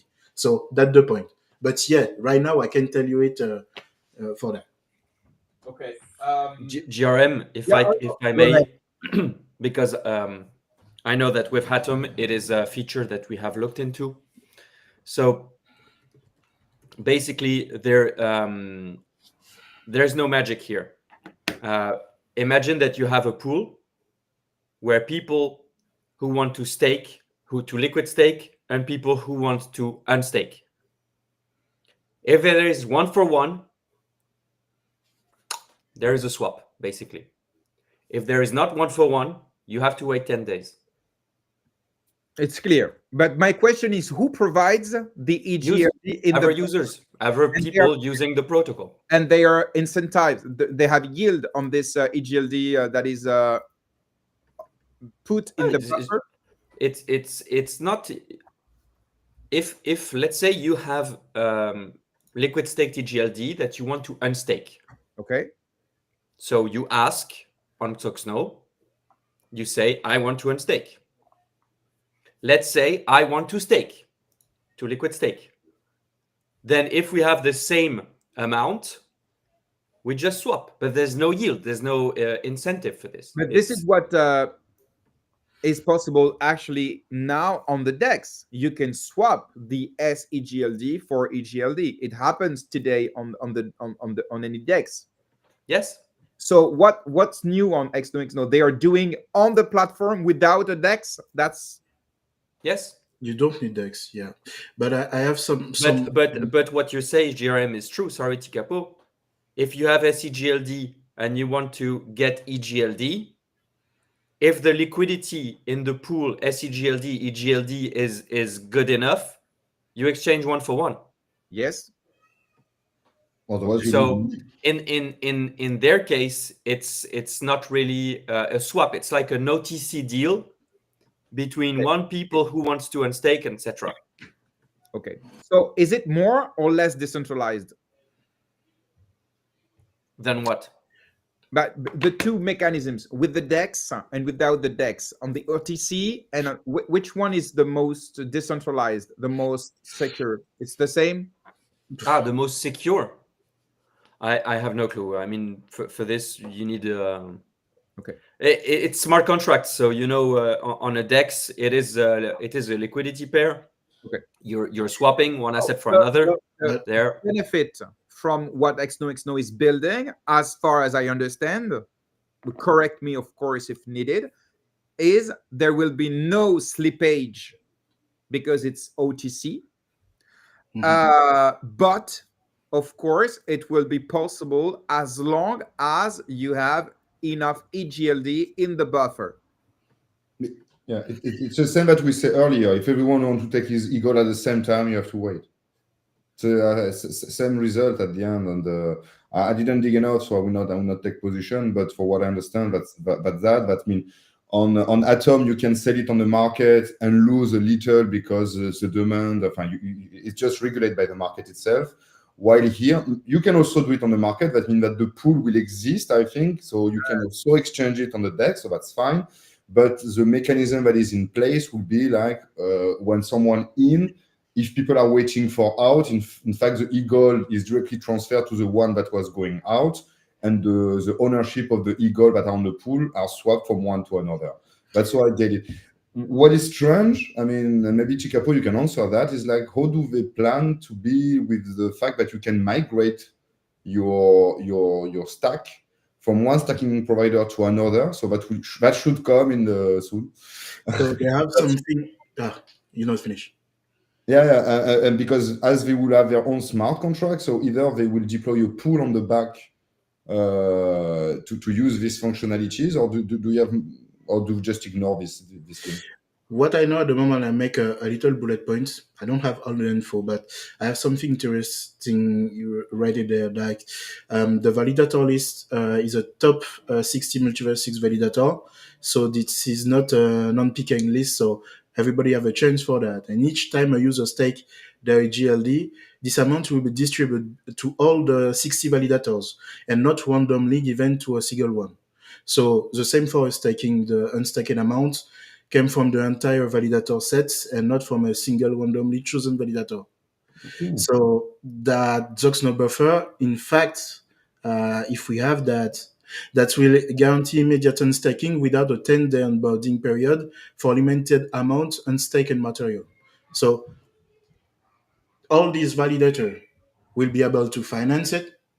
Then when people want to undelegate their GLD, they can do it because, as they say, that's not picked randomly. You get it? Yeah. Yeah, no, it's nice. So they make an abstraction on choosing where the funds are going and with temporizing with who is currently Exactly. withdrawing. And after that, that's why I said in my thread, I will post about it next week because I need to read the smart contract because they are open sourced and you have all the algorithm, the strategy about the score and so on. And I will be able to give you more info about that. But that's really a new kind of approach. I don't know if that's the stuff that will revolutionize everything, but that's a super cool approach. And then and then after désolé. And then that will be a crazy journey, I think. But that's an original point, and we can also salute the fact that they are trying to do something new, maybe weird at the moment because not everybody understand at the fourth approach how it's worked behind, but that's quite interesting. That's why I will continue to do some research on it. Perfect. Looking forward to read that. Okay, thank you very much. I hope it's clear for everyone. Arno, are you there? Will you come back? In the meantime, we will finish this show. And thank you very much, Tikapo and Philippe and Arno, for staying with me until the end. We'll finish by the Bober drama, we can say. And I will, if you agree, start by you, Tikapo. How will I call this sequence? Bober, I think it's enough. So, Tikapo, everything started a few days ago when Bober decided to post something on Twitter related to the research paper of Astra Reason, complaining not being part of MultiversX history. The day after, they posted something around the new feature from Tom, another meme coin on MultiversX. We can say maybe by criticizing their AI visual meme coin generator, by saying that, by illustrating that the quality was not good, and because Bober have an artist, so they were comparing their artist and this very cool feature, by the way. At this moment, I don't know why, but it was the moment I told myself, okay, let's stop. Either we co-build all together. Of course, we can sometimes attack in a very benevolent way, but keep attacking other projects, I think is not healthy. So I made a post, and with this post, I received a lot of DMs. Many people commented in the comment and revealed some very toxic behaviors from Bober and its community. Racist thing, homophobic thing, insults, manipulation, threats, many things happened on the Telegram, but also elsewhere, trying to attack other projects, other meme coins, other protocols, anyway. And we had a chat together, Tikapo, and you told me that even you were, we can say, attacked on this Telegram. Maybe can you explain what happened? Sure, 100%. So I'm never, I will say, interact with the Bober community, but as I said, I don't think I was the guys attacked by the Bober community, but I reached some contents that I saw some expression, that's that pissed me off, to be honest. That the word, and then I came into that Telegram to understand if they have a problem with the guys who I am, or if they are using that with some expression. I will not say it there, but you can find it on Twitter and so on.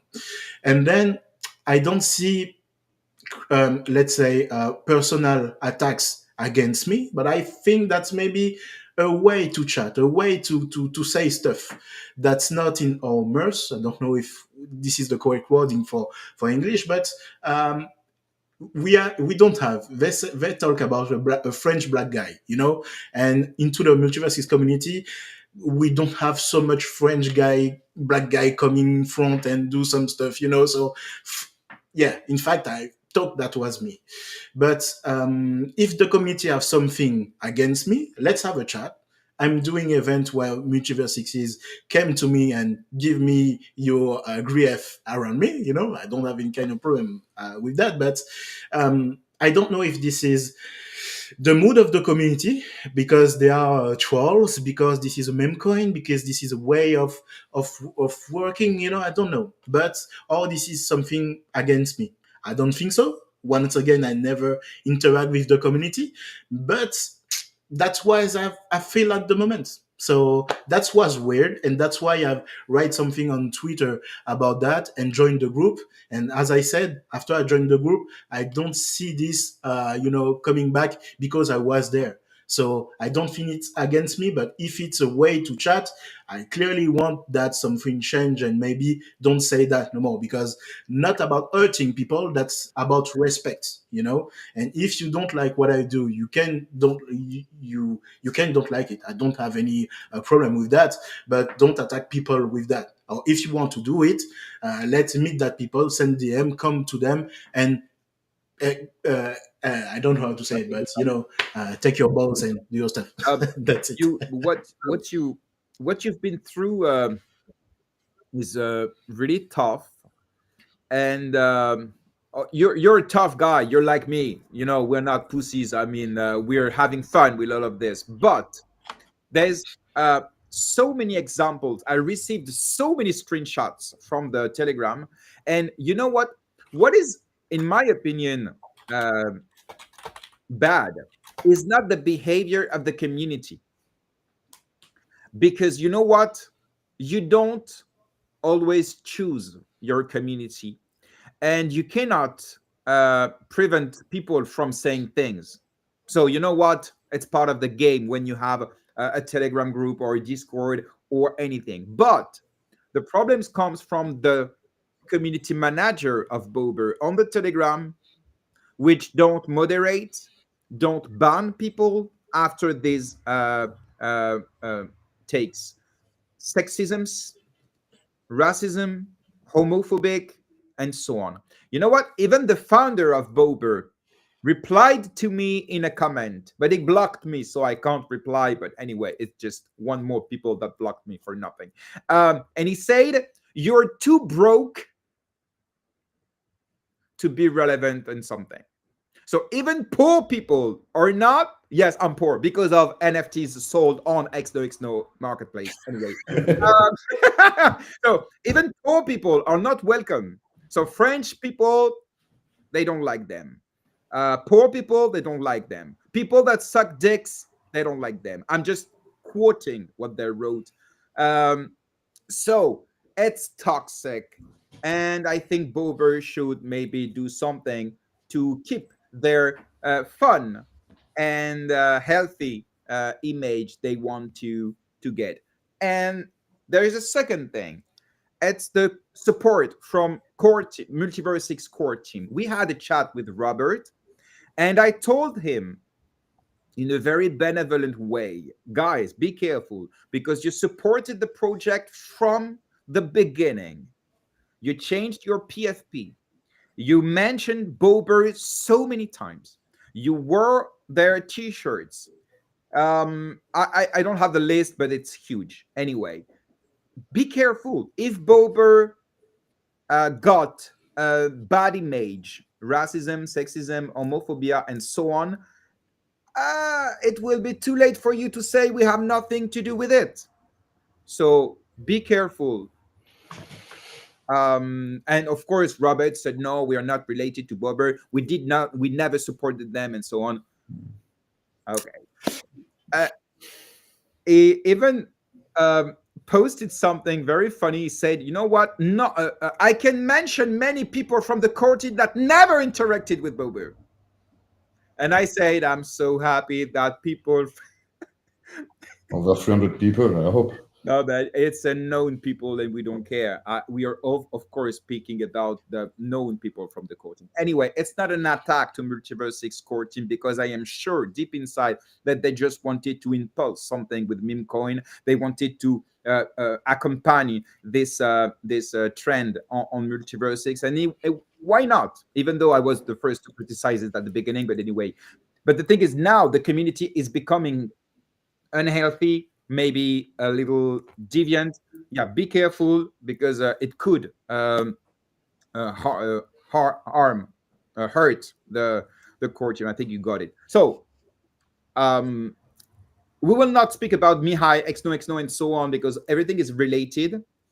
And I would like to have them with us to speak about it. But about the Bober community and moderation, this is public. Everything was posted on Twitter. And it's not about people that I would like to just name here. Okay, it's not the point of this show, of course. So, do you have maybe anything to add about this, except support for Tikapo because, of course, it was not a real good move. Yeah, but that's good. But I think we are a small communities. If we look at all the Web3, even if we make a lot of noise in our bubble because we have strong believers in different communities, we should be to find a way to harmonize that. And we can have our culture from token, from other stuff, whatever you want, but let's have a clear place, where we can talk, interact with everybody without. I will not say criticism because criticism is a part of the game, but without this kind of aggressivity. That's maybe a better term for that. And then I think everything will be better. For myself, I'm not gonna to say bad words on Bobo community. As I said, I never interact with them, but I think that's a mood, that's a way to talk to. That's something a different culture that I don't get. So I get the point, but if I have a message to pass to that community, is the fact that maybe adapt your way to talk and maybe don't do let's say short link about people like that when you talk. That's it. After that, I'm okay. Everybody can do the stuff, and we are not in a crazy world where everybody have to love everybody, but we have to respect us. That's it. Agree on Yeah, that. there's a fine line where freedom of speech can become free to hate other people, and that can't happen. I mean, I'm not much into meme coins lately. I entered a bit more, but what I like with meme coins is the fun and the good vibes. So this is like one of the unique selling propositions of those meme coins. So they build communities around fun and being open, having everybody have a good time. Once you see this sort of things happening, and I'm very sorry, human beings, you're going to have some bad apples in the basket, but we can't prevent bad apples from being bad apples. But when you identify bad apples, you take them away from the basket. That's the only responsibility, and that's the big issue, as GRM said, about the moderation. And this is not, we absolutely don't want to say Bobber is this, because it's not true. But you cannot have moderation close its eyes on this. That's just not possible. So, because then there are multiple risks that can come up, as GRM said, and we just can't let that happen. So this toxicity, and it's not the first time some of those people speak up that way. So if I can just add my little thing, because again, I'm not part of this NFT community. I've just seen these things through the tweet, and I think it's not really acceptable. Even if I have a black friend, for example, like in my nigger, but it has been approved and agreed over the last 20 years after Dungeons and Dragons games, and it's my nigger, and I'm his little white boy. But it's fine, and it's between two people that accept it, and we don't even see it in public, for example.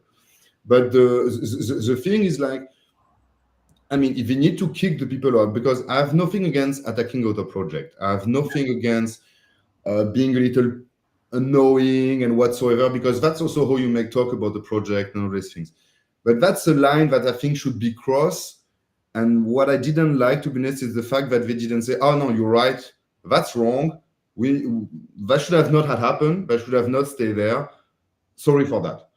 I mean, like because I mean, it's a meme coin. It was been supported by the core team. That's true, and I don't care. At the end, it's part of the game also. But the moderation and the fact that you don't make a mea culpa on that's a little. I'm not a big fan of that. But I will not complain about the core team, because they do their job in promoting project of the ecosystem. They cannot be on all the channel. They cannot like listen to everything that he say. They cannot look on every one of it that have been banned. So I'm not complaining about that, but they need to moderate now, and they need to not accept that and make it clear that it's not acceptable. But for me, it's normal. They should not be even explaining that. I mean, that should not be. I mean, to me, it's not the core team to go and moderate Bobber. No. They shouldn't go into this. Like, this is a free market. Bobber is harming Bobber right now. Yeah. But when you don't moderate hate speech, then free market will acknowledge this. Yeah. You know what happened? It's just me. I saw this. I didn't have much. I sold my Bobber. Oh, you waited longer. No, I bought some Bobber months ago, and I just kept it. I have a few meme coins, and I just kept them. I just keep them. When I saw this, and I saw that there was this kind of possibility to speak in this way in an established community on MultiversX, and the moderation didn't do its job, I just used my right, free market. Okay, I sell everything. I don't want to support a project like this. So it's not the foundation to distribute red cards, etc., because decentralization, free market, it's Bobber that has to be held accountable for its community and its moderation. Period. Yeah. No, I just I hope for maybe I don't know for what I hope, to be honest, guys. I mean, but as long as there is not a mea culpa, I hope I will not see a core team guys with a Bobber t-shirt again. Okay, guys. We have Offhead Harry saying, "This is trickle-down attitude from edgelord moderators like Carmen. Also, Carmen is a completely anon person who does everything possible to hide their identity. So as far as we know, it's me high in a wig." Yeah, but so double reason to just crush that apple, take it and throw it away from the basket. And all the moderators should be kind of known. So that means that there was like a person dressed as a bobber at the Munich, so it's cool. Wait, sorry. So Carmen is a moderator from Bobber? Is it not? We don't know. It's pretty. I mean, in the Telegram group, you see who's moderator. You know, it's Well, you have those Not powers. in their group. We could check. That would be a bit of a problem. Yeah, definitely. Let me check on the screenshot if I can see the role, but I'm not on Bober Telegram, as you can understand. You never get invited now. They will block us. No, I did not receive any invitation, definitely. Yes, she has a role, Pink Fairy, and she's, but there's not an A. A is admin. So I don't want to, I don't know, to be honest. I don't know. Anyway, let's close this Twitter space. It's not a Twitter space. It's so much more, but let's close this show. Thank you very much, guys, for being there. Whole morning we spent together. We tried to speak about all the topics I had in mind. I hope you learned some things, and you will maybe think more about what's happening on MultiversX. See you next Wednesday for a new GM Web3 MultiversX. I can already tell you what it will be about. We will be receiving Tada, we'll be receiving AI Nexus, and we'll be receiving Ethereum, and we'll speak about AI and blockchain. So be there. It will be very cool. And take care of yourself. Keep sharing good vibes, but not don't forget to defend yourself and to reveal real things in the ecosystem. This is how we can move on. Take care of yourself, and all the best for